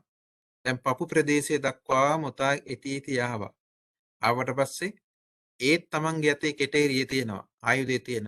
ඒත් පිඹුර මරලා කෑලි වලට කපලා වීසි කරන්න පුළුවන් හයිය තියෙන ඒ වෙලාව. එතකොටත් ඒත් කල්පනා කරලා අන්තිමට හිතනවා මේ කෙටේරිය තිබුණොත් මගේ අතේ මම මේ පිඹුරව මට මරන්න හිතෙනවා. හැබැයි පිඹුරව මැරුවොත් මගේ ජීවිතය ආරක්ෂා වෙනවා. එහෙම නැත්නම් මගේ ජීවිතේ නැති වෙන පිඹුරගේ ජීවිතය ආරක්ෂා වෙනවා. දැන් ජීවිත දෙක අතර තීරණයකට යන්න තියෙන්නේ. මම මගේ ජීවිතේ රැක ගන්නවද? මම පිඹුරගේ ජීවිතේ රැක ගන්නවද? දෙකෙන් එකයි තීරණය කරන්න වෙන්නේ. එක්ක තමන්ගේ ජීවිතය අහිමි කරගෙන පිඹුරගේ ජීවිතේ රකින්න. එහෙම නැත්නම් මගේ තමන්ගේ ජීවිතය රැකගෙන පිඹුරගේ ජීවිතය අහිමි කරනවා. එක්ක තමන්ගේ ජීවිතය රැකගන්න වෙනවා, එක්ක පිඹුරගේ ජීවිතය රැකගන්න වෙනවා. තීරණ අන්තිමට දෝලන වෙලා අවස්ථාවට එනවා. අන්තිමට කෙටේරිය වීසි කරනවා පැත්තකට. කෙටේරිය වීසි කර මේ කෙටේරියේ තිබුණොත් තමයි මට මේ පිඹුරව මරන්න හිතෙන්නේ කියලා මේ කෙටේරිය වීසි කරලා ඈතට දාලා මෙයා කියනවා මම මරුණට කමක් නැහැ පිඹුරගේ ජීවිතය ආරක්ෂා වෙයි. ඒතර තමන්ගේ ජීවිතේ තවත් සත්වයකගේ ජීවත් වීම උදෙසා කැප කරනවා. තමන්ගේ ජීවිතේ තවත් සත්වයකගේ ජීවත් වීම උදෙසා කැප කරනවා. අනිත් පැත්තෙන් තමන් ආරක්ෂා කරන්නේ මේ ශික්ෂාපදවල පළවෙනිම ශික්ෂාපදය ප්‍රාණඝාත ශික්ෂාපදය. ඒක ආරක්ෂා කරන්න හේතුව තමන් වැදගත් කියන ඒ රහතන් වහන්සේගෙන් තමයි මේ පන්සිල් සමාදන් වෙලා මෙයා කැලේට ආවේ. එන ගමන් පන්සිල් සමාදන් වෙලා යාවේ. ඒ පන්සිල් සමාදන් වෙලා ආපු නිසා මේ ශික්ෂාපදය කඩ කරන්න හිතෙන්නේ නැහැ. ඒ ශික්ෂාපද සීලයට ගෞරවයක් තියෙනවා. තමන් සමාදන් වෙන සීලයට ගෞරවය තියෙන්න ඕන. ඒ සීලේ අර්ථය දැනගන්න ඕන. ඒ සීලයෙන් කෙරෙන්නේ මොකද්ද කියන එක තේරුම් ගන්න ඕන. එහෙම වුණොත් ඒ සීලය ආරක්ෂා කරන්න පුළුවන් වැඩෙන සීලයක්, දියුණු වෙන සීලයක්. ඒ වැඩෙන දියුණු වෙන සීලයක් බවට පත් කරගන්න පුළුවන්. එතකොට කිසිම හේතුවක් නිසාවත් ඒ ප්‍රාණඝාතය කරන්න පුළුවන් කමක් නැහැ. ඒ නිසා මේ ස්වාමීන් වහන්සේට වෙච්ච පොරොන්දුව කඩ කරන්න බෑ. අන්තිමට කෙටේරිය වීසි කළා වැඩි වෙලාවක් යන්න උනේ නැහැ. පිඹුරව වේගෙන්ම හොඳ තද කරගෙන තමන්ගේ ගොදුර ඩැහැ ගන්න ආවේ. නමුත් මේ මිනිස්සු කෙටේරිය වීසි කළා අන්තිම මොහොතේ කල්පනා කරා පිඹුරට මෛත්‍රී කරනවා. පිඹුරට මෛත්‍රී කළා තමයි කෙටේරියත් වීසි කළේ පිඹුරට මෛත්‍රී කළා. මෛත්‍රී කරනකොට පිඹුරට තව දුරටත් මේ මිනිස්සු වෙලාගෙන ඉන්න ශක්තිය තිබුණේ නැහැ. පිඹුරට දැනෙනවා මේ තමන් ගිනි කඳක් ඔතාගෙන ඉන්නවා කියලා. වේගෙම මේ මිනිස්සයා අත්හැරලා දාලා පිඹුරව කැලේට යනවා. මිනිස්සයාත් නිදහස් වෙනවා. නමුත් ඒ සිද්ධිය බලන්න. ඒ සිද්ධිය තුළ කොච්චර දුරට හිතේ හයියක් තියෙන්න ඕනද ඒ වගේ ප්‍රතිපත්තියක් ආරක්ෂා කරන්න. කොච්චර දුර අවබෝධයක් තියෙන්න ඕනද. තමන්ගේ ජීවිතේ පැත්තකට දාලා අපි තවත් සතෙක්ගේ ජීවිතයක් රකින්න පෙළඹුණ. ඒතර මේ මිනිස්සය තමන්ගේ ජීවිතේ ආරක්ෂාව අයින් කළා මේ පිඹුරගේ ජීවිතේ ජීවත් කරවන්න කල්පනා කරේ. ඒතර සීලයක් ආරක්ෂා කරන කෙනෙකුට තමන් හැමතිස්සෙම ප්‍රාණඝාතය කරනවා නම් කරන්නේ සත්‍යයට තියෙන ආදරය නිසානේ තමන්ගේ තියෙන කෑදරකම නිසා. තමන්ගේ පැවැත්ම උදෙසා. තමන් ගැන හිතලා අනුන්ව දුකටපත් කරනවා. ඒක තමයි අපි කියන්නේ අපි ආත්මార్థකාමී කියලා. තමන් ගැන හිතලා අනුන්ව දුකටපත් කරනවා. ඒතර තමන්ගේ පැවැත්ම ගැන හිතනවා අනුන්ගේ පැවැත්මට ගැන හිතන්නේ නැහැ. අනුන්ව දුකටපත් කරලා පීඩාවටපත් කරලා හානියටපත් කරලා අන් අයට දුක් දීලා තමන් සැපක් ගන්න හිතුවට කවදාවත් ඒ සැප ගන්නත් බෑ යායට. ඒ කියන්නේ අනිත් අය දුකටපත් කරලා තමන් සැප විඳින්න හිතුවට ඒ සැප ගන්න බෑ. ලැබෙන්නේ නැහැ. මොකද ප්‍රතිඵල සාර්ථක වෙන්නේ නැහැ. ඒ නිසා ප්‍රාණඝාතය තුළ හැම වෙලාවකම තියෙන තවත් සත්‍යයක් දුකටපත් කරනවා තමන්ගේ සැපත අපේක්ෂා කරගෙන. ඒතර අනිත් පැත්තෙන් තමන්ගේ පැත්ත ගැන හිතලා තමන්ගේ රැකවරණය තමන්ගේ ආරක්ෂා අපි කියන වත්තරේන සර්පයෙක්. වත්තරේන සර්පයාව හැමදාම දිගින් දිගට එනකොට මොකද කරන්නේ? එහෙම නැත්නම් තමන්ගේ ගේ ඇතුලේ සර්පයෙක් ඉන්නවා. ගේ ඇතුලේ ඉන්න සර්පයා ඊට පස්සේ වත්තර දැම්මොත් නැවත ගෙට එයි කියන බිය තියෙනවා. එහෙම නැත්නම් ආයෙත් නැවත මේ ගේ යහමුලක මිදුලේ හරි යන වෙලාවක වත්තේ හරි යන වෙලාවක අපිට දෂ්ට කරලා අපිව විනාශ කරයි කියලා හිතෙනවා.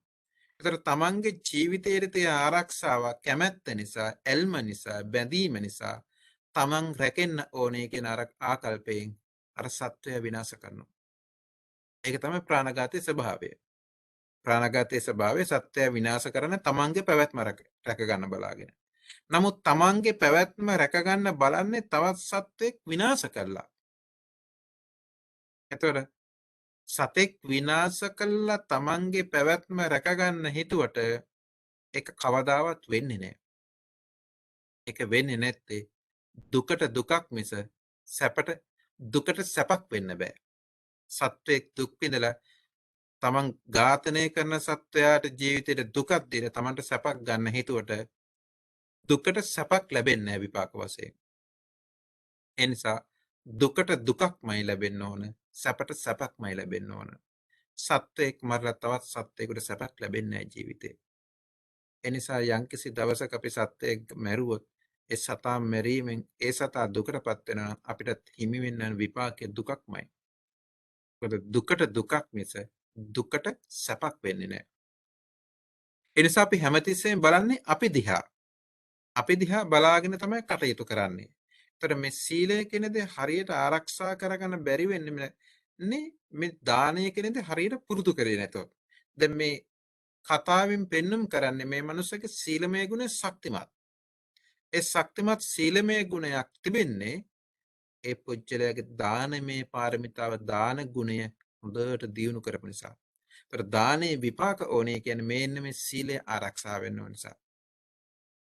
දානේ විපාකයේ තමයි සීලය ශක්තිමත් වෙන එක. ඒතර සීලය ශක්තිමත් වෙන විදිහට සිල් තමන්ගේ ගුණය බලවත් වෙන විදිහට වැඩි දියුණු වෙන විදිහට කොහොමද සිල් දානය පුරුදු කරන්න ඕන කියන එක තමයි අපි හඳුනාගත යුත්තේ. දානය හරියට පුරුදු කරොත් ඒ පුරුදු කරන දාණයට අනුවමයි අපිට විපාක ටිකක් ලැබෙන්නේ. දැන් බුදුරජාණන් වහන්සේත් සංසාරේ පාරමිතා පුරන වෙලාවල් වල කල්පනා කරන දෙයක් තමයි මේ දානේ දුෂ්කර කාරණා හතරක් තියෙනවා. ඒක හරි අමාරුයි ඇත්තටම. ඒ දුෂ්කර කාරණාවල් ටික. එකක් තමයි තමන් වහන්සේට මේ දන් දෙන්න තියෙන අකමැත්ත. මේක කැමැත්තක් නෑ දන් දෙන්න. ගොඩක් අයට තියෙන කාරණාවක් ඒක. ඒතර දන් දෙන්න හිතේ ආසාවක් නෑ. ඒතර දන් දෙන්න හිතේ ආසාවක් නැති වෙනකොට බෝධිසත්වය කල්පනා කරනවා මට මේ හිතේ ආසාවක් නැත්තේ මට පුරුද්දක් නැතිකම නිසා. පුරුද්දක් නැතිකම නිසායි මේ ආසාවක් නැත්තේ. එහෙනම් පුරුද්දක් ඇති වෙන්න නම් කෙසේ හෝ මා දන් දිය යුතුයි. කෙසේ හෝ මා දන් දිය යුතුයි කියලා බෝධිසත්වය කල්පනා කරනවා. ඒක තමයි එක ගුණයක් තමන්ගේ හිතේ තියෙන. දන් දෙන්න ඕන හැබැයි දන් දෙන්න හිතක් නැහැ. ආසාවක් නැහැ. දන් දෙන්න හිතක් නැත්තේ ඒ සංසාරේ පුරුද්ද නැති නිසා. පුරුද්ද නැත්තෙම දීපු නැති නිසායි. එහෙනම් පුරුද්ද ඇති වෙන්න නම් දන් දෙන්නම ඕනේ කියලායි කල්පනා කරන්නේ. ඊට පස්සේ තව වෙලාවකදී ආයි බෝසත්වය කල්පනා කරනවා බෝසත්වෙන් දානෙදී තියෙන දුෂ්කරතාවයක්. තව එකක් කාරණාවක් තමයි මේ Taman දන් දෙනකොට මුලින් දීගෙන යනකොට පස්සේ යනකොට පහුවෙන්න දාන වස්තුව ඉවර වෙනවා. ඒ තවත් ප්‍රශ්නයක් බෝසත්වයන්ට. දන් දෙනවා. දීගෙන යනකොට ටික කලක් යනකොට දාන වස්තුව ඉවරයි. එතකොට බෝසත්වය හිතන දේ තමයි මං හරියට දන් දීලා නම් මට ලැබෙන්න ඕන. මට දන් දීපු නැති නිසායි මට ලැබෙන්නේ නැත්තේ. එහෙනම් මේ ටික තියෙන ටික මං කොහොම හරි දෙන්න ඕන. ලැබෙන විදියට දන් දුන්නොත් තමයි මට දාන සම්පත්තිය ලැබෙන්නේ. මගේ මේ තියෙනට ඉක්මනින්ම ඉවර වෙලා යන්නේ මම හරියට සංසාරේ දාන පාරමිතාව පුරුපු නැති නිසායි කියන එක බෝසත්වයේ තේරුම් ගන්නවා. ඊළඟට බෝසත්වයන්ට තවත් ප්‍රශ්නයක් තියෙනවා. ඒ තමයි දන් දෙන්න ගියාට පස්සේ සමහරු වටිනා කියන දේවල් ඉල්ලනවා. වටිනා කියන දේවල් ඉල්ලනකොට ඒ වටිනා කියන දේවල් දෙන්න ගියාට පස්සේ එතනින් තියෙන තවත් ගැටලුවක් තමයි මේ තමන්ගේ සමහර දරුවෝ වෙන්න පුළුවන්, බිරිඳ වෙන්න පුළුවන්, ගෙවල් දොරවල් වෙන්න පුළුවන්, දේපල වෙන්න පුළුවන්, රාජ්‍ය වෙන්න පුළුවන්. මේ වගේ වටිනා කියන දේවල්මයි දාණය දෙන්න ගියාට පස්සේ ඉල්ලන්නේ. එතකොට මොකද වෙන්නේ? එතකොට බෝධිසත්වය කල්පනා කරනවා මම සම්මා සම්බුද්ධත්වයේ සඳහායි පාරමිතා පුරන්නේ.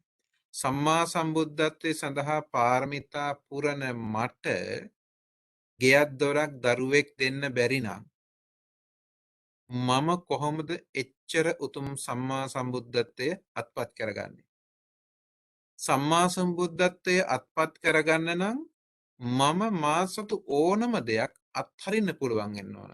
මට ගෙවල් දරුවෝ මගේ රාජ්‍ය, මගේ බිරිඳ, මගේ දේපල මට අත්හැර ගන්න බැරි නම් ඒ වගේ වටිනා කියන දේවල් මට දැනෙනවා නම් වටිනවයි කියලා ඒ වටිනාකම් වලට මම වටිනාකමක් මනසින් හිතින් හදාගෙන දීගෙන හිටියොත් මට කවදාවත් සම්මා සම්බුද්ධත්වයටපත් වෙන්න බෑ කියලා තමන් වහන්සේ කල්පනා කරලා ඒ වගේ උතුම් තත්ත්වයක් තමන් ප්‍රාර්ථනා කරන ඒ තත්ත්වයට යන්න නම් අපිට ඕනම දෙයක් අත්හරින්න පුළුවන් කමක් තියෙන්න ඕන කියලා කල්පනා කරනවා. ඒ බෝසත්යන්ට දන් දීමේදී තියෙන බාධක මේවා. වටින කියන දේවල් ඉල්ලනවා. නමුත් දෙන්න හිතෙන්නේ නෑ. නමුත් බුදු බව පතාගෙන නිවන් දකින කෙනෙකුට මේ ඕනම දෙයක් අත්හරින්න පුළුවන්කම තියෙන්නට ඕන. ඕනම දෙයක් අත්හරියත් විතරයි Tamanට ඒ தත්ත්වයටපත් වෙන්නට පුළුවන්කමක් තියෙන්නේ. ඒ නිසා අපි හැමති වෙලාවකම බෝධිසත්වවරු නැත්නම් සම්මා සම්බුද්ධත්වයේ මහරහත් භාවයේ එහෙම නැත්නම් පසේ බුදු භාවයේ ප්‍රාර්ථනා කරගෙන කටයුතු කරන ඒ උත්තමයන් වහන්සේලාට තියෙන කාරණාවක් තමයි ඒ තමන් වහන්සේලාගේ ගුණය දියුණු කර ගැනීම උදෙසා එහෙම නැත්නම් තමන් වහන්සේලාගේ පාරමිතා ශක්තිය දියුණු කර ගැනීම උදෙසා හැම වෙලාවකම ජීවිතේ කැප කරන එක. ජීවිතේ කැප කරනකොට මේ දානය කියන දේ හොඳට පුරුදු කරනවා. දානය පුරුදු කරනකොට උන්වහන්සේලා දකින කාරණා ටිකක් තමයි මම ඒ සිහිපත් කළේ. ඒතර ආන්න ඒ කාරණාවල් දිහා බලනවා. බලලා මෙනෙහි කරන්න ඕන. එතකොට තමන්ගේ අරමුණ ඉස්මතු කරගන්න ඕන. වස්සතර හැම වෙලාවකම ඒ අරමුණ ඉස්මතු කරගන්නවා. මම සම්මා සම්බුද්ධත්වයේ සඳහා එහෙම නැත්නම් මම පසේ බුදුභාවයේ සඳහා එහෙම නැත්නම් මම මහරහත් භාවයේ සඳහා නිවන් පිණිස නම් මේ සසර කටයුතු කරන්නේ මට ඒ දේ කරගන්න පුළුවන් වෙන්න ඕන. මෙන්න මේ දේවල් අත්හැරලා මේ දේ අත්හැර ගන්න බැරි නම් මට අතෙන්ට යන්න බෑ කියන එක විශ්වාස කරන්න පිළිගන්න වෙනවා. ඒ නිසා බුදුරජාණන් වහන්සේ හැම වෙලාවකම කල්පනා කරන දේ තමයි තමන්ගේ වටිනා කියන දෙයක් ප්‍රාර්ථනා කරනවා නම් ඒ වටිනා කියන தත්වයකට යන්නට තමන්ට ඕනම දෙයක් අත්හරින්න පුළුවන් කමක් තියෙන්න ඕන. ඒ නිසා තමයි මේ දානය කියන දේ හොඳට පුරුදු කරන්න, දියුණු කරන්න කියලා බුදුරජාණන් වහන්සේ තමන්ගේ ශ්‍රාවකයන්ට අනුශාසනා කරන්නේ. මොකද මේ සසරින් එතර වෙන්නට තියෙන ප්‍රධානම සාධකයක් තමයි ආරම්භය, මුල. ඒ කියනවර ගඟක් පටන් ගන්න කන්දක් මුදනකින් නේද? කොහේ හරි කන්දකින් උල්පතකින් තමයි දියපාරක් ගඟක් ආරම්භ වෙන්නේ. ඉතින් පුංචියට ආරම්භ වෙන ඒ දියපාර ටිකෙන් ටික ඉදිරියට යන්න තමයි ඒ දියපාර පුළුල් වෙන්නේ, ලොකු වෙන්නේ. ඉතින් ඉදිරියට යන්න පුළුල් වෙවි ඇවිල්ලා අන්තිමට තමයි අතු ගංගාවල් එක්ක එකට එකතු වෙලා මහ ගංගාවක් බවට පත් වෙලා ඒ මහ ගංගාවක් වශයෙන් ගලාගෙන ඇවිල්ලා තමයි මහ මුහුදට ඒක රාශී වෙන්නේ. ඉතින් ඒක රාශී වෙන්නේ ආරම්භයේ ශක්තිමත් වුණොත් විතරයි ඉදිරියට යන්නට පුළුවන් කමක් තියෙනවා. උල්පත උනත් ඒ ජලාශය උනත් ඒක ටිකක් ශක්තිමත් ජල පාරක් වෙන්නට ඕන. ඒ ශක්තිමත් ජල පාර ධාරාව පොළොවට කාන්දු වෙන්නේ නැතුව ඉදිරියට ගලාගෙන ආවොත් තමයි ඒක ගඟක් බවට පත් වෙන්නේ. ඒතර ගඟක් බවට පත් වෙන්න නම් අර උල්පතේ උනන වතුර ප්‍රමාණය වැඩි වෙන්න ඕන. උල්පතේ පුංචි වතුර පාරක් නම් පිට කරන්නේ ඒක ටික දුරක් යනකොට පොළොවට වේලිලා යනවා. ඒ නිසා ශක්තිමත් දිය පාරක් අතරින් ඉපදුනොත් ඒ ශක්තිමත් දිය පාර පුළුවන්කමක් තියෙනවා දොලක් හෝ ඇලක් බවට පත් කරන්නට. ආන්න ඒ වගේ මේ දානය කියන දෙත් ඒ වගේ ලොකු උල්පතක්. මේක ආරම්භය. ඒතර මේ උල්පත හොඳ ශක්තිමත් උල්පතක් වෙන්න ඕන. මේ ශක්තිමත් උල්පතක් වුණොත් විතරයි මේක අපිට මේක ඉදිරියට කරගෙන යන්න පුළුවන්කමක් ලැබෙන්නේ. කියන උල්පත ශක්තිමත් නම් උල්පත තුලින් උපදින ජලයෙන් ඇලක් හෝ දොලක් නිර්මාණය වෙනවා. ඇලක් හෝ දොලක් නිර්මාණය වුණොත් ඒ ඇල දොල තමයි ගංගාවක් බවට පත් වෙන්නේ.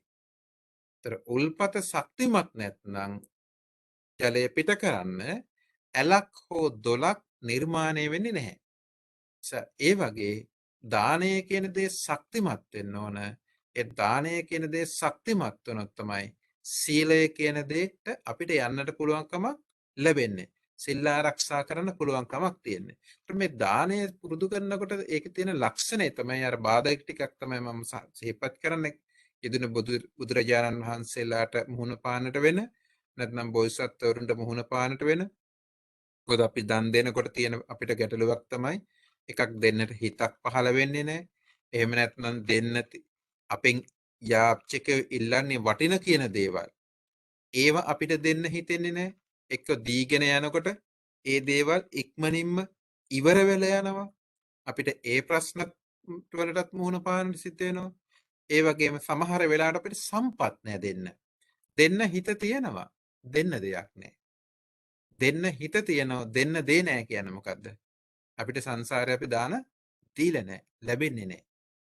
දීපු නැති නිසා තමයි අපිට ලැබෙන්නේ නැත්තේ. ඒ දීලා තියෙනවා නම් අපිට ලැබෙන්න ඕන.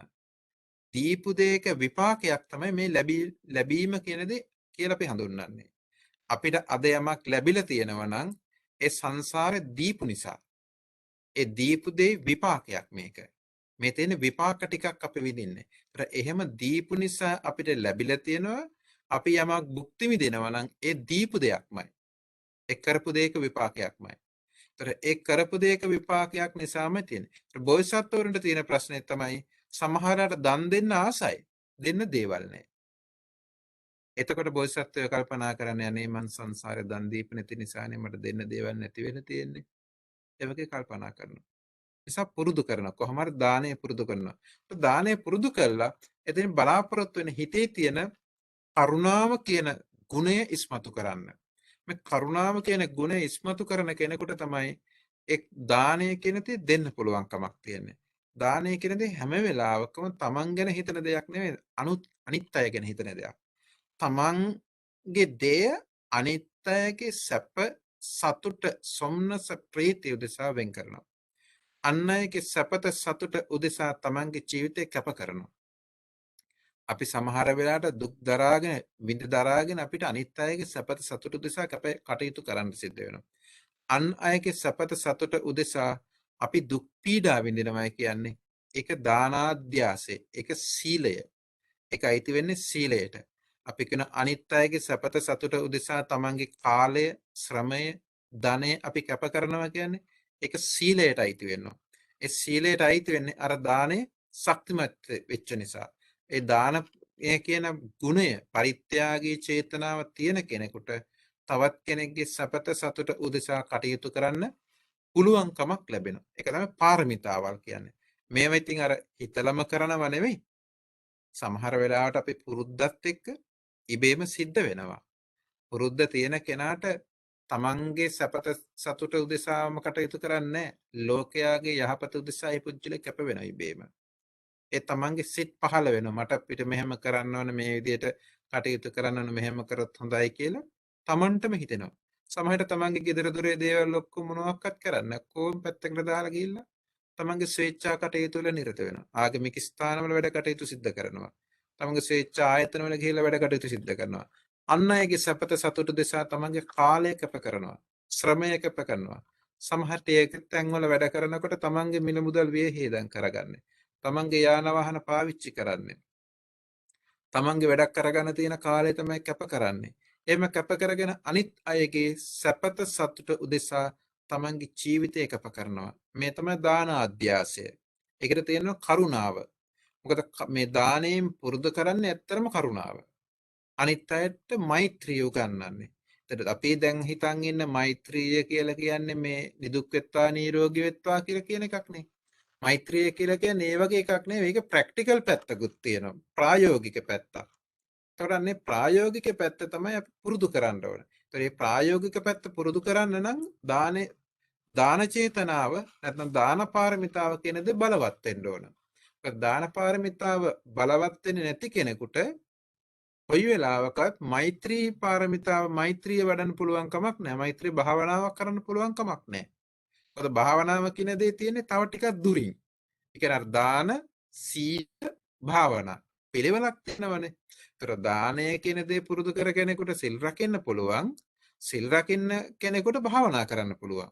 කෙනෙක් හිතනවා නම් අපි භාවනා කරනවායි කියලා. නෑ, එයාට භාවනා කරන්න අපහසුයි. මොකද එයාට ඊට කලින් පියවර දෙකක් තියෙන පසු කරන්න. ඒ සීලයත් ඒ දානයත් දානයත් සීලයත් පුරුදු කරපු කෙනෙකුට විතරයි භාවනාව කියන දේ කරන්න පුළුවන් කමක් තියෙන්නේ. යම්කිසි කෙනෙක් භාවනා කරන්න හැදුවා කියලා එයාට භාවනා කරන්න පුළුවන් කමක් ලැබෙන්නේ නැහැ. මොකද සීලයත් දානයත් කියන ඒ ගුණය දෙක සම්පූර්ණ ශක්තිමත් වෙන්නේ නැත්නම් බලවත් වෙන්නේ නැත්නම්. ඒ නිසා දානය බලවත් වෙච්ච කෙනෙකුට සිල් ආරක්ෂා කරන්න පුළුවන්. දැන් සීලයත් එහෙමයි. සිල් ආරක්ෂා කරන්න බෑ සිල් රකින්න ඕනේ කියලා හිතුවට දානය කියන දේ පුරුදු කරන්නේ නැති කෙනෙකුට. ඒ කියන්නේ තමන්ගේ ජීවිතය අනිත් අය වෙනුවෙන් කැප කරන්න පුළුවන් කමක් තියෙන්න ඕන.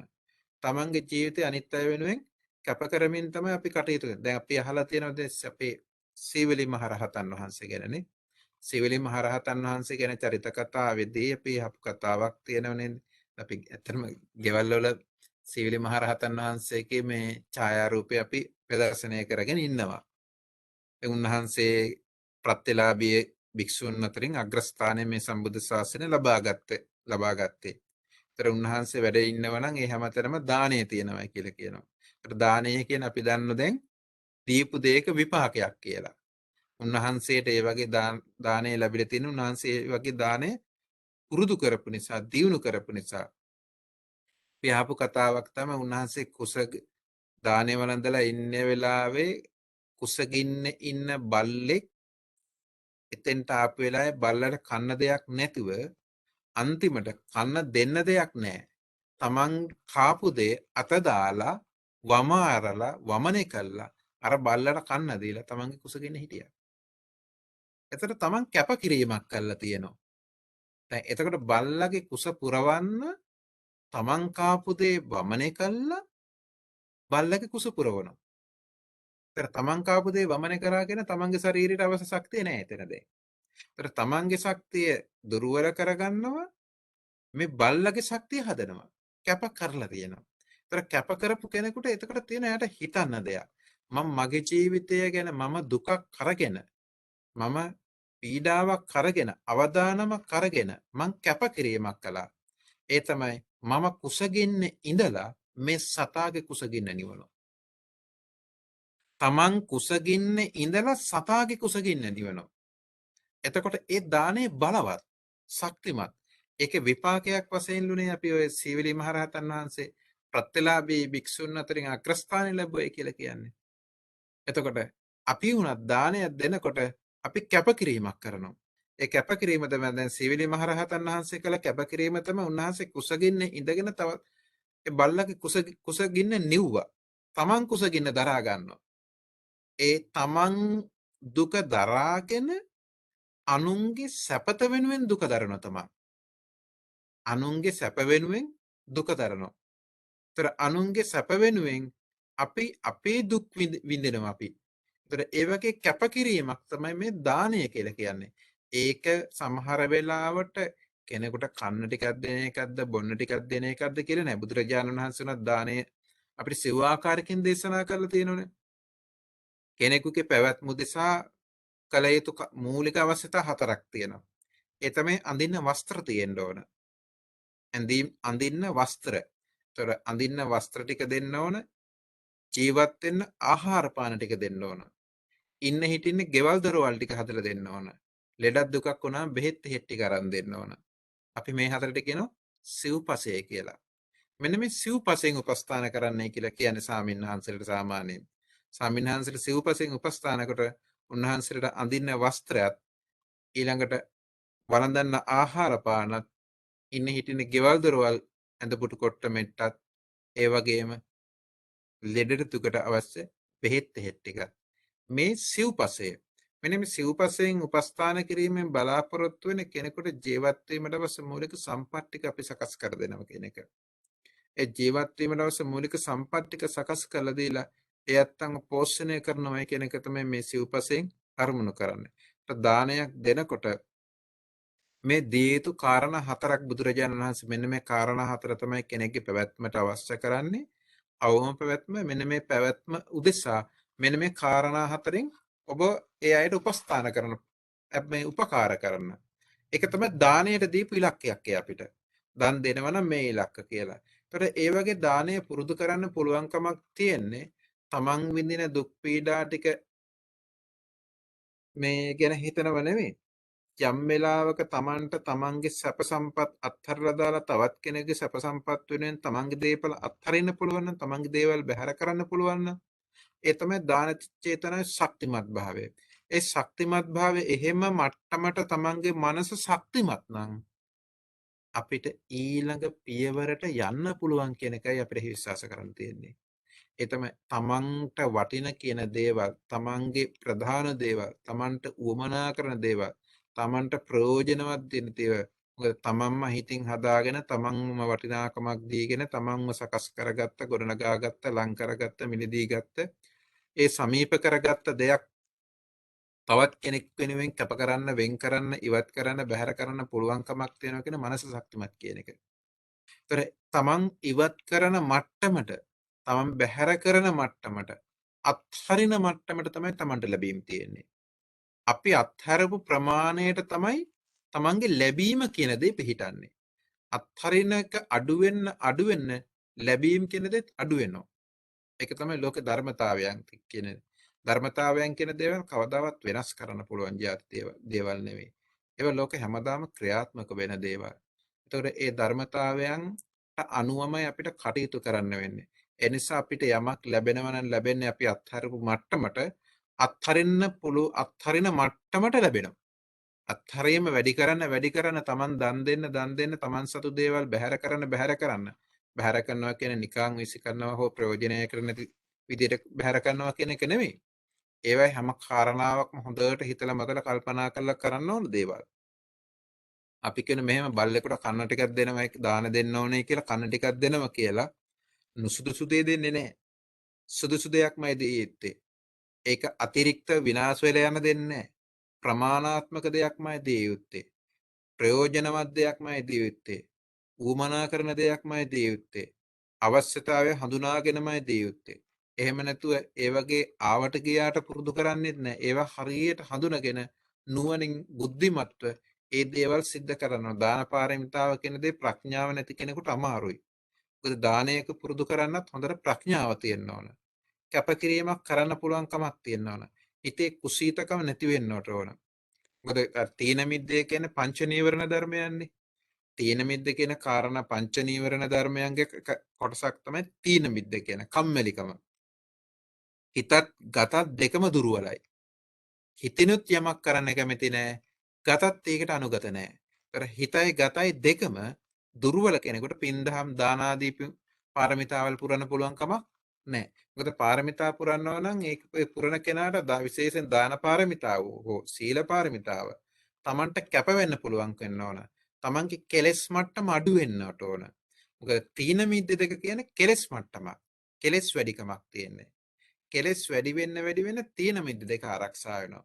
ඒ කියන්නේ කම්මැලිකම කියන දේ වැඩි කියන්නේ කෙලෙස් මට්ටම වැඩි කියන එක. ඒතර කම්මැලිකම දුරු වෙනවා කියලා කියන්නේ කෙලෙස් මට්ටම අඩු වෙනවයි කියන එක. ඒතර කෙලෙස් මට්ටම අඩුව කරන්න නම් පින්දහම් සිද්ධ කරන්න පුළුවන්කමක් තියෙන කෙලෙස් මට්ටම අඩු කෙනෙකුටමයි.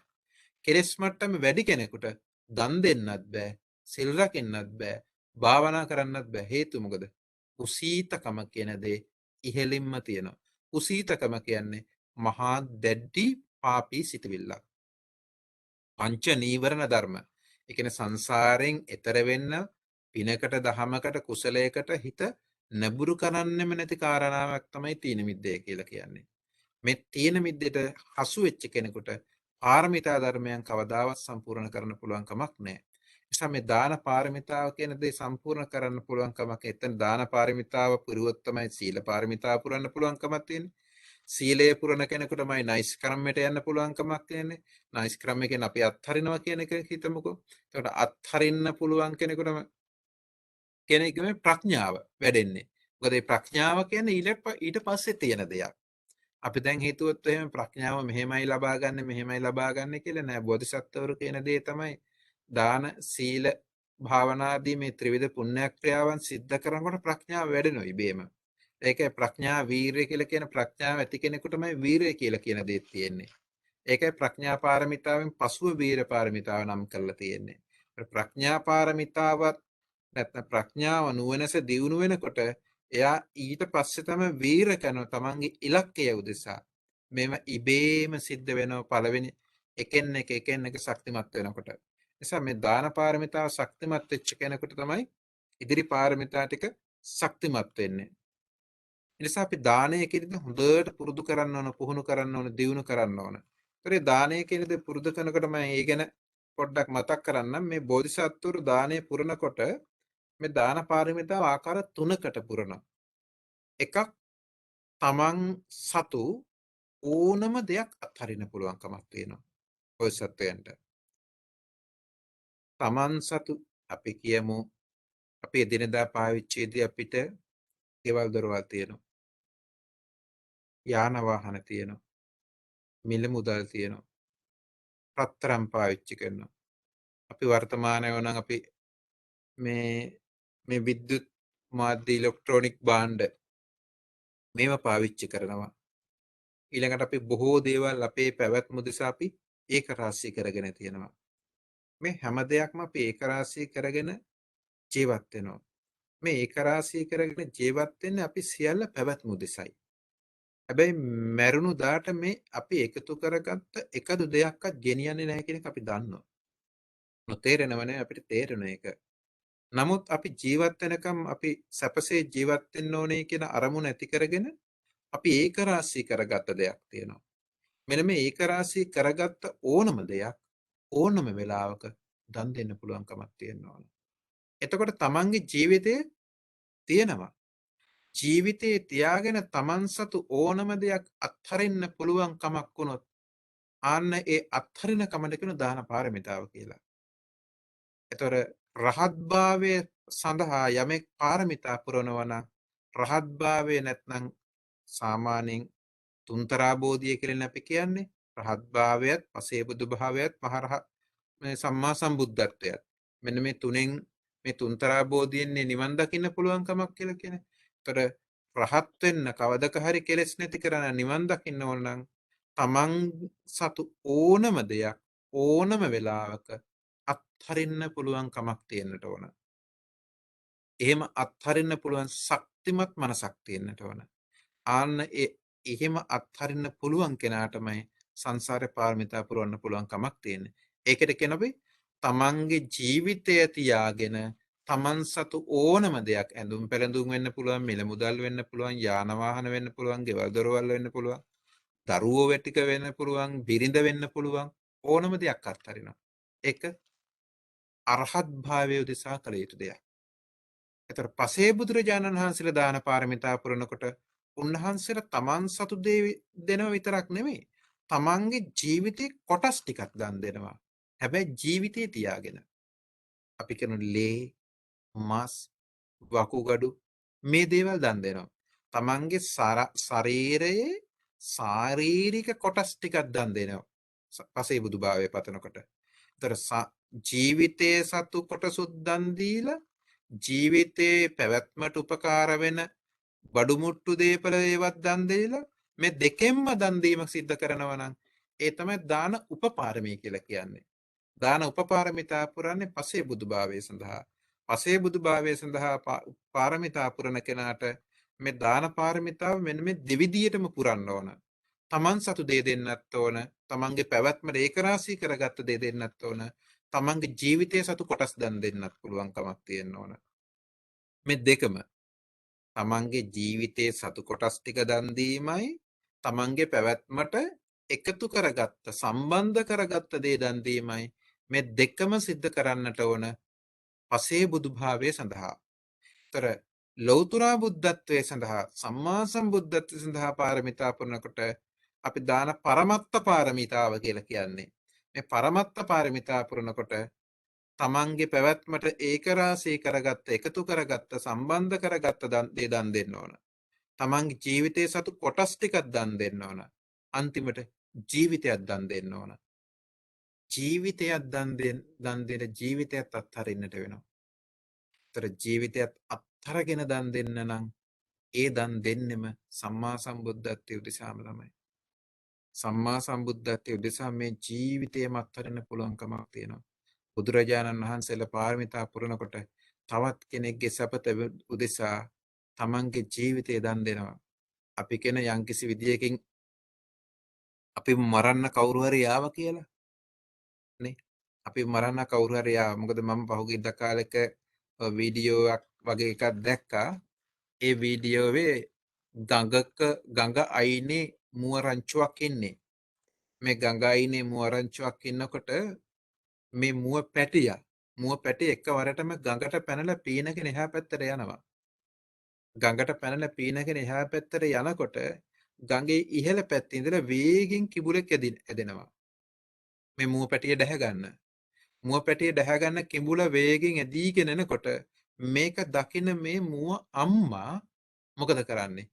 ගඟේ ඉස්සරහට දුවලා අර කිඹුල කෙට්ටුකට කෙල්ල ගඟට පයින්නවා.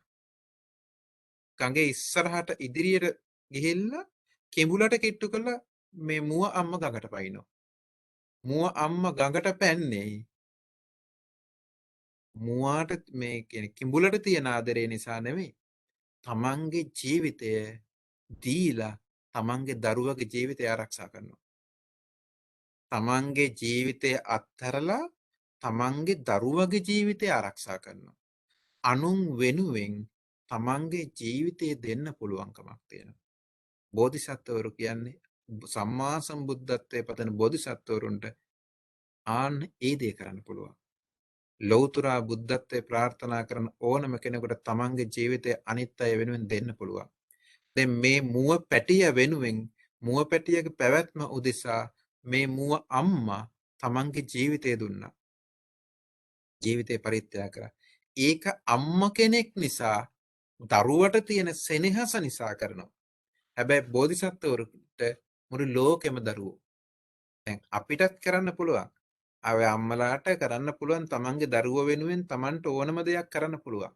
සමහර තමන්ගේ දරුවන්ට ලෙඩක් දුකක් හැදුනොත් තමන්ගේ දරුවන්ගේ ලෙඩ දුක් වෙනුවෙන් ඔය අම්මලාට තමන් සතු ඕනම දෙයක් අත්හරින්න පුළුවන්. තමන්ගේ රත්තරන් ටික උගස් තියන්න පුළුවන්. තමන්ගේ ගෙවල් දොරවල් විකුණලා හරි දාලා දරුවෝ බේරගන්න යනවා. තමන්ගේ නැත්තම් ශාරීරික අවයව දන් දෙන්න පුළුවන් නම් ශරීර කොටස් දන් දීලා තමන්ගේ දරුවෝ බේරගන්න කැප වෙනවා. මොකද එහෙම සිද්ධියක් මම පහුගිය කාලෙක දැක්ක එක අම්මා කෙනෙක් පුතාගේ වකුගඩුව නරක් වෙච්ච වෙලාවේ මුලින්ම ඉදිරිපත් වුණේ අම්මා. අම්මා කිව්වා මගේ වකුගඩුව දීලා පුතාව බේරගන්න මම මරුණ කමක් නැහැ කියලා. ඒතර ඒ අම්මා තමන්ගේ වකුගඩුව පුතා වෙනුවෙන් දෙනවා. ඒ අම්මට තමන්ගේ පුතා පිළිබඳව තියෙන ආකල්පය. බෝධිසත්වයෝ කියන්නේ තමන්ගේ කෙනා විතරක් නෙවෙයි ලෝකයාම බෝධිසත්වයන්ට දරුවෝ වෙනවා. බෝධිසත්වයන්ට තමන්ගේ කෙනා නෙවෙයි මුළු ලෝකෙම දරුවෝ වෙනවා. බෝධිසත්වවරුන්ට මුළු ලෝකයා වෙනුවෙන්ම කැප වෙන්න පුළුවන් කමක් තියෙනවා. ඒ වගේ කරුණාවක්, ඒ වගේ මෛත්‍රියක් ඒ බෝධිසත්වවරුන්ට තියෙනවා. නිසා තමන්ගේ ජීවිතය අත්හැරලා අනුන්ගේ ජීවිත රකින්නට සම්මා සම්බුද්ධත්වයේ පතන උත්තමයකට කැප වෙන්න වෙනවා. ඒ නිසා තමයි සම්මා සම්බුද්ධත්වයේ පතන උත්තමය තමන්ගේ ජීවිතය අත්හරිනවා. ජීවිතය අත්හරිනවා තමන් එක්ක ඉන්න අනිත් සත්වයාගේ පැවැත්ම උදෙසා. ඒකයි දැන් අර කතාව වුණත් මම අර මේ වර්තමානයේ දැකපු සිද්ධියක් මම ඒ කිව්වේ මුව පැටිය බේරගන්න මුව අම්මා තමන්ගේ ජීවිතය අත්හරිනවා. ජීවිතය දන් දෙනවා. එහෙම කැපකිරීමක් කරන්නට පුළුවන් මට්ටමේ මානසිකත්වයක් අපිට නැහැ. මොකද අපේ පාරමිතා ශක්තිය දුර්වලයි. හැබැයි ඒ මට්ටමට යන්න ඕන සම්මා සම්බුද්ධත්වයේ උදෙසා පාරමිතා පුරනවා නම්. පසේබුදු බව සඳහා පාරමිතා පුරනවා නම් ජීවිතේ තියාගෙන ජීවිතේ සතු කොටස් දන් දෙන්න පුළුවන්. ජීවිතේ සතු කොටසුත් දන් දෙනොත් තමන්ගේ පැවැත්මට එකතු කරගත්ත දෙයක් දන් දෙනවා. සම්මේ රහත් භාවයේ සඳහා පාරමිතා පුරනකොට දාන පාරමිතාව හෝ වේවා සීල පාරමිතාව වේවා නෛෂ්ක්‍රම්‍ය පාරමිතාව වේවා තමන් සතු ඕනම දෙයක් අත්හරින්න ඕන. අපි පැවැත්මට එකතු කරගත්ත දේ නේ ගෙවල් දොරවල් මිල මුදල් යාන වාහන බිරිඳ දරුවෝ කියලා ඔක්කොම මේ ඔක්කොම පැවැත්මට එකතු කරගත්ත දේවල්. මේ ඕනම දෙයක් අත්හරින්න පුළුවන් කමක් තියෙනවා රහත් භාවය උදෙසා. මොකද ඒ වගේ උත්තරීතර තත්ත්වයක් ප්‍රාර්ථනා කරන කෙනෙකුට තමන් සතු දේ අත්හර ගන්නට බැරි නම් එයාට පාරමිතා පුරන්න පුළුවන් කමක් නැහැ. එයාට සසර බොහෝ දීර්ඝයි. සංසාරෙ දිගයි එයාට. මොකද අපි ඉන්නේ එතන නම් අපිට අපි සතු දේවල් අත්හරලා දාලා අත්හරිනවයි කියන්නේ නිකන් විනාශ වෙන දානවා කියන එක නෙවෙයි. ඒවායේ හරි විදියට නුවණක් ඇතුවමයි දානය කියන දේ පුරුදු කරන්න නම් නුවණ නැති කෙනෙකුට හරි අමාරුයි දානය පුරුදු කරන්න. නුවණ ඇතිවමයි ඒ දේ අපි සිද්ධ කරන්න ඕන. ඒ දේවල් සිද්ධ කරොත් තමයි අපිට මේ සංසාර ගමනෙන් එතර වීමක් තියෙන්නේ. මොකද ඒ එතර වීම සකස් කරගන්නමයි අපි මේ දේවල් කළ යුතු වන්නේ. ඒතකොට දාන පාරමිතාව කියන දේ මෙන්න මේ තුන් ආකාරයකට සිද්ධ කරන්නට මේ සසරින් එතර වෙන්නට. ඒකයි අපි දාන පාරමිතා, උපපාරමිතා, පරමත්ත පාරමිතා කියලා තුනක් ගැන කතා කරන්නේ. පාරමී, උපපාරමී, පරමත්ත පාරමී. මෙන්න මේ තුන් ආකාරයකට සෑම පාරමිතාවක්ම සිද්ධ කරන්නට ඕන. ඒතර එහෙම පාරමිතාවල් සිද්ධ කරනකොට තමයි අපේ ඒ ශක්තියින් ගොඩනගා ගන්න අවශ්‍ය වෙන්නේ. බෝධිසත්වවරු කියන්නේ අප්‍රමාණ විදියට ජීවිතේ පුරුදු කරපු අය. අර මුලින් මං ගාථාවක් මතක් කරේ. සෝසාගරේ ජලදිකං රුධිරං අදාසි. අපේ බුදුරජාණන් වහන්සේ සංසාර පාරමිතා පුරනකොට උන්වහන්සේ මේ පාරමිතා පුරන හැම මොහොතකම තමන්ගේ ඉලක්කයමයි හැම වෙලාවකම මුදුන්පත් කරගන්නේ. ඉලක්කයෙන් බැහැර වෙන්නේ නැහැ. හැම වෙලාවකම තමන්ගේ ඉලක්කය හිතේ තියාගෙන මගේ මේ ඉලක්කය උදෙසාමයි මම යා යුතු යන්නේ කියලා වෙන ඉලක්කයක් නැහැ බෝධිසත්වවරුන්ට. ඒ බෝධිසත්වවරුන්ට සංසාරයෙන් එතර වෙන්න සම්මා සම්බුද්ධත්වයේම එකම ඉලක්කය. ආන්න ඒ ඉලක්කය අරමුණු කරගෙන උන්වහන්සේට ගමන් කරනකොට තමන් වහන්සේට මොනවද දෙන්න හිතෙන්නේ ඒ අවස්ථාව ඒ දේ දෙනවා. එතකොට උන්වහන්සේ ලේ දීපු ප්‍රමාණය කියතොත් මේ මහා සාගරය නැත්නම් මහා මුහුදේ වතුර ටික එකතු කරාම ඒ වතුර ටිකයි තමන් වහන්සේගේ ශරීරයෙන් බැහැර කරපු ලේ ටිකයි ගත්තොත් වතුරට වඩා ලේ දීලා තියෙනවා. මහා මුහුදේ ජල කඳට වඩා තමන් වහන්සේගේ ශරීරයෙන් ලේ දීලා තියෙනවා. ඒතර හිතන්නකෝ එක මනුෂ්‍ය භවයකදී අපිට කොච්චර ප්‍රමාණයක් ලේ ෆයින් කීයක් අපි කියනවා ෆයින් කියලා කතා කරමුනේ. ලේ ෆයින් කීයක් අපි බැහැර කරනවද අපේ ජීවිතේ? අපි කොච්චරවත් කනව බොනවනේනේ. කොච්චරවත් කනව බොන හැමතිස්සෙම මේක ඇඟ හැදෙන එක වෙන්නේ. අපි ඇඟේ පැවැත්මනේ ආහාරය කියන දේ. දැන් ගහක් හැදෙන්න නම් ගහට පෝරයි වතුරයි ඕනනේ. පෝර ඕන, වතුර ඕන, හිරු එළිය ඕන, වාතය ඕන. මෙන්න මේ හතරනේ. ඉතින් මේ ශරීරය කියන්නේත් ඒ වගේ එකක්. මේ ශරීරයත් ගහක් වගේ. මේකටත් වතුර දානවා, පෝර දානවා. නේ? එතකොට ආලෝකය වුණ ආලෝකයේ උණුසුම තියෙනවා, වාතය තියෙනවා. මේ ගහේ. ඒතර මේ ශරීරය කියන අපි ගත්තම අපි මේ ගොඩනගාගෙන එන්න අපි ආරක්ෂා කරන මේ ශරීරයත් හරියට ගහක් වගේ. මේකටත් හැමතිස්සෙම අපි දවසකට 3 වේලක් පෝර දානවා. මේ වතුර දාන වේල ගාන නම් කියන්නවත් බෑනේ. ඒ වගේ වතුර දානවා මේ ශරීරයට අපි. ඒතර මේකට උණුසුම තියෙනවා, වාතය තියෙනවා. මෙන්න මේ මූලික ධාතු හතරක් එක්කනේ මේ ශරීරය ජීවත් වෙන්නේ. මෙන්න කාරණා හතරක් එක්ක තමයි මේ ශරීරය ජීවත් වෙන්නේ. ඒතර මෙහෙම කාරණා හතරක් එක්ක මේ ජීවත් වෙන ශරීරයක් තමයි අපි නඩත්තු කරගෙන යන්නේ. ඉතින් බෝසත්ත්වයත් හැම වෙලාවකම කල්පනා කරනවා තමන් සංසාරේ ජීවිත කැප කරගෙන මේ දේවල් සිද්ධ කළා මේ තමන්ගේ ශරීරය ගැන හිතන්නේ නැතුව මේ ශරීරයෙන් ලෝකයට පිහිටක් උදව්වක් උපකාරයක් කළ යුතුයි කියන හැඟීම ඇති කරගෙන උන්වහන්සේ පුළුවන් සෑම වෙලාවකම තමන්ගේ රුධිරය දන් දුන්නා. එහෙම රුධිරය දන් දීලා ඒ දන් දීපු රුධිරේ ප්‍රමාණය එකතු කරාට පස්සේ උන්වහන්සේට කියනවා මගේ මහා මොහොත ජලයටත් වඩා මං ලේ දන් දුන්නයි කියලා. ඒ ටික කියන්න පුළුවන් කමක් තියෙන්නේ සම්මා සම්බුද්ධත්වයට පත් වුණාට පස්සේ. ඒ සම්මා සම්බුද්ධත්වයට පත් වුණාට පස්සේ කියන්න පුළුවන් කමක් තියෙන්නේ තමන්ගේ අතීත ජීවිත කොහොම බුදුරජාණන් වහන්සේට පේන්න පටන් ගත්තා. කෙලවරක් නැහැ, අන්තයක් නැහැ, නිමාවක් නැහැ. සංසාරේ අනන්ත අප්‍රමාණ කාලයක් බුදුරජාණන් වහන්සේට පේනවා. ඒ නිසා බුදුරජාණන් වහන්සේට සංසාරේ පේන නිසා තමයි කියන්නේ මහණෙනි මම මෙන්න මෙච්චර මගේ ජීවිතේ ලේ දන් දීලා තියෙනවා. මගේ ලේ දන් දීප ප්‍රමාණය මෙන්න මේ වගේ. ඒත් මට කියන්න පුළුවන් කමක් නැහැ මං මෙන්න මෙච්චරයි ලේ දන් දුන්නේ කියලා. ඒ තරම් ලේ දන් දීලා තියෙනවා. ඊළඟට භූමින් පරාජය සමන් සමදාසිදානං. ඊළඟට තමන් වහන්සේගේ මස් දන් දීපුවා. උන්වහන්සේ මේ ශරීරයේ කියන මහණෙනි මම මේ කාලා බීලා හදාගත්ත මේ ශරීරයේ මේ හැදෙන මස් ටික මේ මස් ටික වැඩක් නැහැ මේක පොළවට දිය වෙලා කුණු වෙලා යන මස් ටිකක් තියෙන්නේ. මම මේක තවත් සත්වයන්ගේ ආහාරය පිණිස පැවැත්ම පිණිස ලෙඩ දුක් නිවාරණය පිණිස දන් දීලා තියෙනවා. මේක දුන්නත් මහණෙනි මේ ශරීරයෙන් කපාපු මස් ටික මෙන්න මෙච්චරයි කෑලි කියලා එකතු කරොත් සංසාරේ පුරාවට ඒ එකතු කරපු මස් කොට මේ මහ පොළොවේ පස්වරටත් වඩා ලොකුයි කියලා කියනවා. එතනද බුදුරජාණන් වහන්සේගේ නමක් මේ බොරු කියයි කියලා. බුදුරජාණන් වහන්සේ නම බොරු කියන්නේ නැහැ කවදාවත්. උන්වහන්සේලා ලෝකේ හැමදාම දේශනා කරන සත්‍යයක්මයි. හැබැයි ඒ සත්‍ය දකින්නට අපිට ශක්තියක් නැහැ. අපිට ශක්තියක් නැතුණ කියලා බුදුරජාණන් වහන්සේට බොරු කිව්වේ කියලා විශ්වාස කරන්න බෑ. ඒ නිසා බුදුරජාණන් වහන්සේ කියන මේ මහ පොළොවේ පස් ටිකට වඩා මම මගේ ශරීර කොටස් දන් දීලා තියෙනවා. මේ මස් ටික දීපු මස් එකතු කරොත් මේ මහ පොළොවේ පස් වලට වඩා ලොකුයි.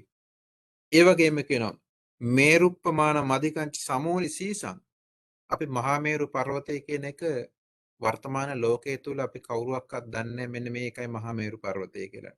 නමුත් බුදුරජාණන් වහන්සේ මේ ශාස්ත්‍රයේ සූත්‍ර දේශනාවලදී මහා මේරු පර්වතය කියන එකක් ගැන කතා කරනවා. මේ මහා මේරු පර්වතය ගව් 84000ක් පොළොව මට්ටමින් ඉහළට තියෙනවා. ගව් 84000ක් පොළොව මට්ටමින් පහළට තියෙනවා කියලා කියනවා. මුහුදට තියෙනවා කියලා කියනවා. මේ මහා මේරු පර්වතයේ දිව්‍ය ලෝකයේ දක්වා උසයි කියලා කියන්නේ. ඒ තරමට විශාල පර්වතයක් ගැන මේ කතා කරන්නේ. නමුත් මේ දේ ගැන අපිට මේක සත්‍යයක්ද ඇත්තක්ද කියලා කියන තරම් අපි දහම දියුණු කරගත්ත, දහම පුරුදු කරගත්ත පිරිසක් නෙමෙයි. නමුත් බුදුරජාණන් වහන්සේ කියන ඒ තරම් විශාල පර්වතයක් මහා මේරුව ඒ පර්වතයටත් වඩා උසයි සංසාරේ පුරාවට මම මගේ හිස දන් දීපු වාරවල එකතු කරපු හිස් ටික එකතු කළොත් තමන් වහන්සේගේ ගෙල කපලා බෙල්ල දන් දෙනවා. බෙල්ල දෙනවා. ඒ බෙල්ල දීපු බෙලි ටික එකතු කරොත්, ඒ හිස් ටික එකතු කරොත් මේ මහා මේරු පර්වතයටත් වඩා විශාලයි කියනවා. ඒ තරමට තමන් වහන්සේගේ බෙල්ල දන් දීලා තියෙනවා. ඒතර බෙල්ල දන් දෙන්නේ බෝසත්වෙක් නිකන් දන් දෙන්නේ නැහැනේ. අරමුණක් නැතුව දන් දෙන්නේ නැහැ. බෝධිසත්වයෙක් හැම වෙලාවකම තමන්ගේ හිස දන් දෙන්න අරමුණක් ඇතුවමයි. ඒ තවත් සත්වයෙක්ගේ පිහිටකට තවත් සත්වයකට උදව්වක් උපකාරයක් ඇතුවමයි. තවත් සත්වයකට යහපතක් පිණිසමයි තමන්ගේ හිස දන් දෙන්නේ.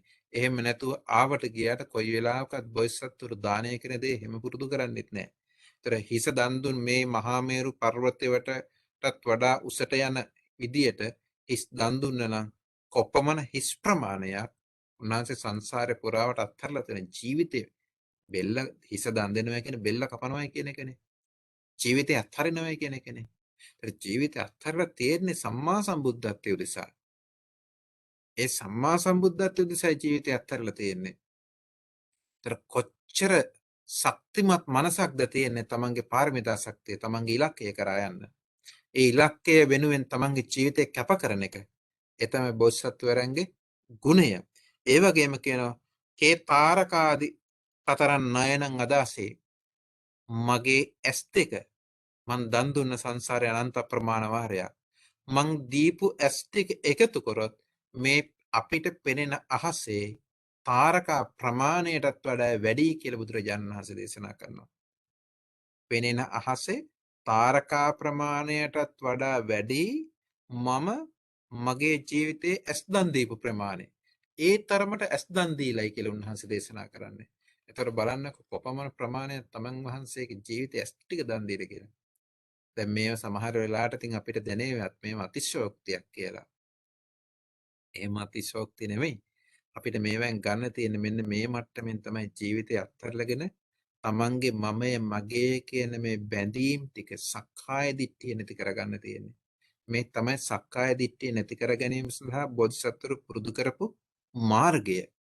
සසරින් එතර වෙන්න පුරුදු කරපු මාර්ගය. සසර නිවන් නම් ප්‍රාර්ථනා කරන්නේ නිවන් නම් දකින්න ඕන. ඒ පුජ්‍යලයා කොච්චර දුරට තමන්ගේ ජීවිතේ කැපකිරීමක් කරන්න පුළුවන් කෙනෙක්ද කියලා බලන්න ඕන. සසරින් එතර වෙන කෙනෙක්, නිවන් දකින කෙනෙක්, නිවන් ප්‍රාර්ථනා කරන කෙනෙකුට ඒ කැපකිරීම තියෙන්නට ඕන. දැන් අද අපි පුරුදු වෙලා තියෙන නිවන් සුව ලැබේවා කියන්නේ මේ මියගිය කෙනෙකුට කරන ආශිර්වාදයක් වශයෙන්නේ. නමුත් ඇත්තරම නිවන් සුවය කියන දේ මෙලවදිම අපි ප්‍රාර්ථනා කරගන්නක ඒ වෙනුවෙන් Tamanට කැප වෙන්න පුළුවන් මට්ටමයි Taman තීරණය කරගන්නට ඕන. ඒකයි ගිහිද පැවිදිද අපි සාමීන් වහන්සේලා වශයෙන් අපි පින්වත් ඔබත් අපි හැමතිස්සේම උත්සාහ කරන්නේ මෙන්න මේ සංසාර ගමන කෙටි කරගන්න, මේ සසරෙන් එතර වෙන්න, නිවන් දකින්න. ඒ උදෙසා යා යුතු ගමන් මගක් තියෙනවා.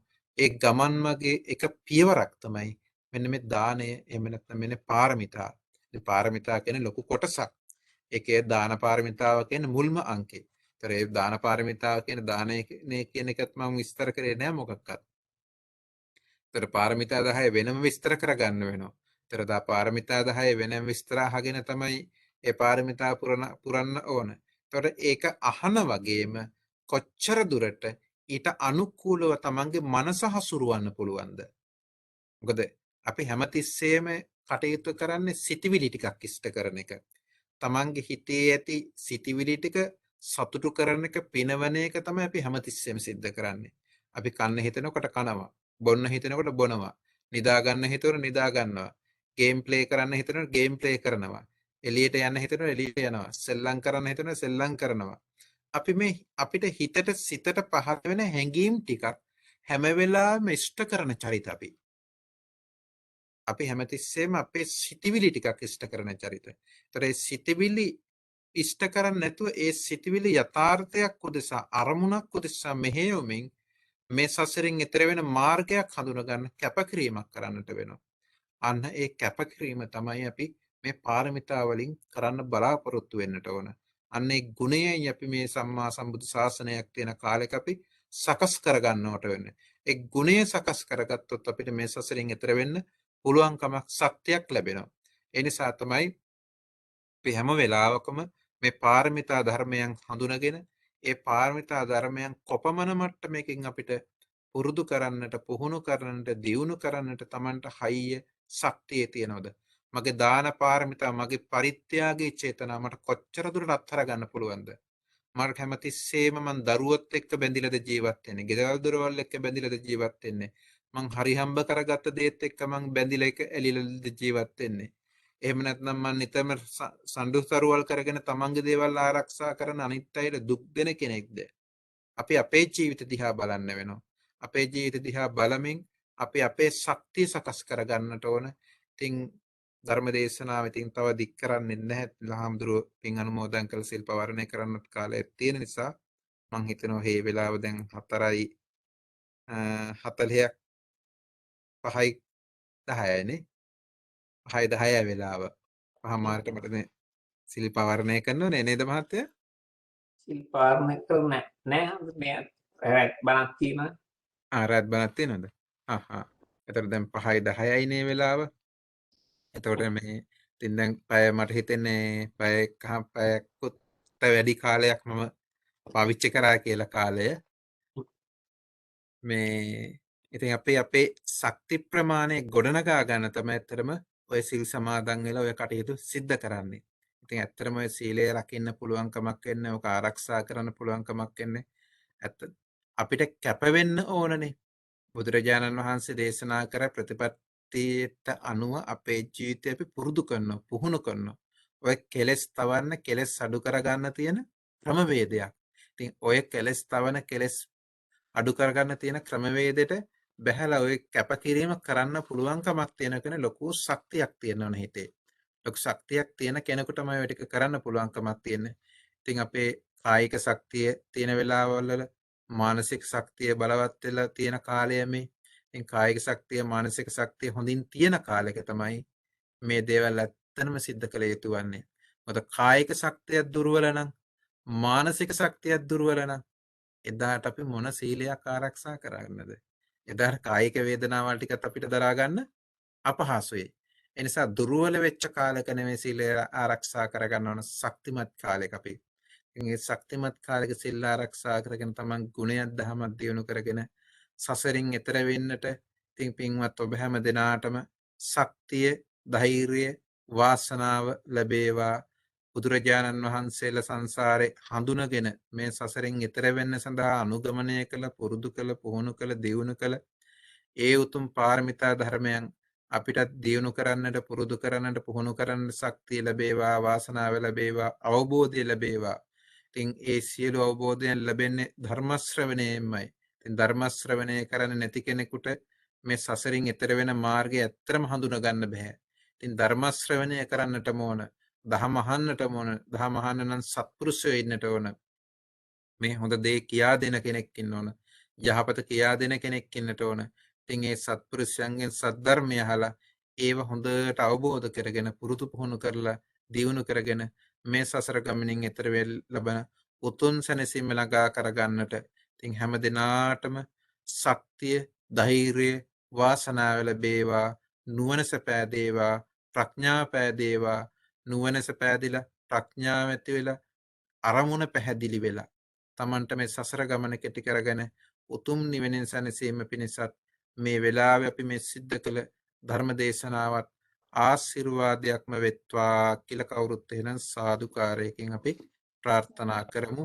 ඉතින් මේ වෙලාවේ මේ පින් ලෝකයත් ශාසනයත් ආරක්ෂා කරන පින්වත් දෙවියන් අනුමෝදන් වෙත්වා. දෙවි දේවතාවුන් වහන්සේලාත් පින් අනුමෝදන් වෙලා අප්‍රමාණ සතුටට සොම්නසටපත් වෙත්වා කියලා අපි ප්‍රාර්ථනා කරනවා. ඒ වගේම මිය ගියා වූ પરම්පරාගත ඥාති මිත්‍රාදීන් ඉන්නවා අපි හැම කෙනාගේම. ඉතින් අපිට පිනක් දහමක් කරගෙන මේ විදිහට කටයුතු කරන්න ලැබුණට අපේ ඥාති මිත්‍රාදීන්ට ඇත්තටම මේ ශක්තිය නැහෙනේ. ඒ අය අපෙන් ඈත් වෙලානේ. ඉතින් අපි ඒයට කරුණාවෙන් ප්‍රාර්ථනා කරන්න අපිට මේ බණ ටිකක් අහලා අපේ හිත පිරිසුදු කරගන්න, කෙලෙස් මට්ටම අඩු කරගන්න. අපිට මේ ලැබිච්ච අවස්ථාව ඔබටත් ලැබෙන්නේ කියලා අපි පින් දෙන්නේ. ඉතින් මේ මියගේ ඥාතීන්ටත් යහපතක් වෙත්වා, යැත්තොත් සතුටු වෙත්වා, යැත්තොත් පින් අනුමෝදන් වෙත්වා, සංසාර ජීවිතය යහපත් කරගනිත්වා කියලා අපි ප්‍රාර්ථනා කරමු. ඉතින් අපි හැම දිනාටමත් මේ තුන් ධර්ම ශ්‍රවණය කිරීමෙන් ලැබෙන පින් සිටිවිලි අපි අපේ ජීවිතවලට පිහිටක් උපකාරයක් වේවා, අපේ ශක්තිය ධෛර්යය වැඩේවා, අපේ නුවණස වැඩේවා, ධර්මාවබෝධය තව තවත් පුළුල් වේවා.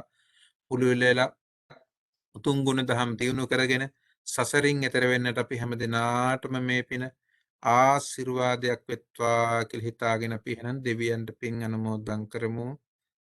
ආකාසට්ටා ච බුම්මට්ටා දේවා නාග මහිද්దికා පුඤ්ඤං තං අනුමෝදිත්වා චිරං රක්ඛන්තු ශාසනං. ආකාසට්ටා ච බුම්මට්ටා දේවා නාග මහිද්దికා පුඤ්ඤං තං අනුමෝදිත්වා චිරං රක්ඛන්තු දේශනං. ආකාසට්ටා ච බුම්මට්ටා දේවා නාග මහිද්దికා පුඤ්ඤං තං අනුමෝදිත්වා චිරං රක්ඛන්තු ශාසනං. අපි හැම දිනාටම සම්මා සම්බුදුරජාණන් වහන්සේ දේශනා කරන ඒ උතුම් අමා මහ නිවන් සෝයත්පත් කරගැනීම පිණිසමත් මේ දේශනාවත් උපකාරයක්ම වෙත්වා කියලා සාදු කියලා ප්‍රාර්ථනා කරමු. සාදු සාදු සාදු. සත් සාදු සාදු. තෙරුවන් සරණයි. පෙරවන් කරන්නේ ස්වාමී. තෙරුවන් සරණයි හැම දිනාටම එහෙනම්. තෙරුවන් සරණයි. එහෙනම් දැන් එහෙනම් මම මෙහෙන් ලොග් අවුට් වෙන්නම් මහත්තයනේ. හොඳයි හම්බුනේ. තෙරුවන් තෙරුවන් සරණයි එහෙනම් බුත් සරණයි. සෝපින් සිතේන තෙරුවන් දේශනා.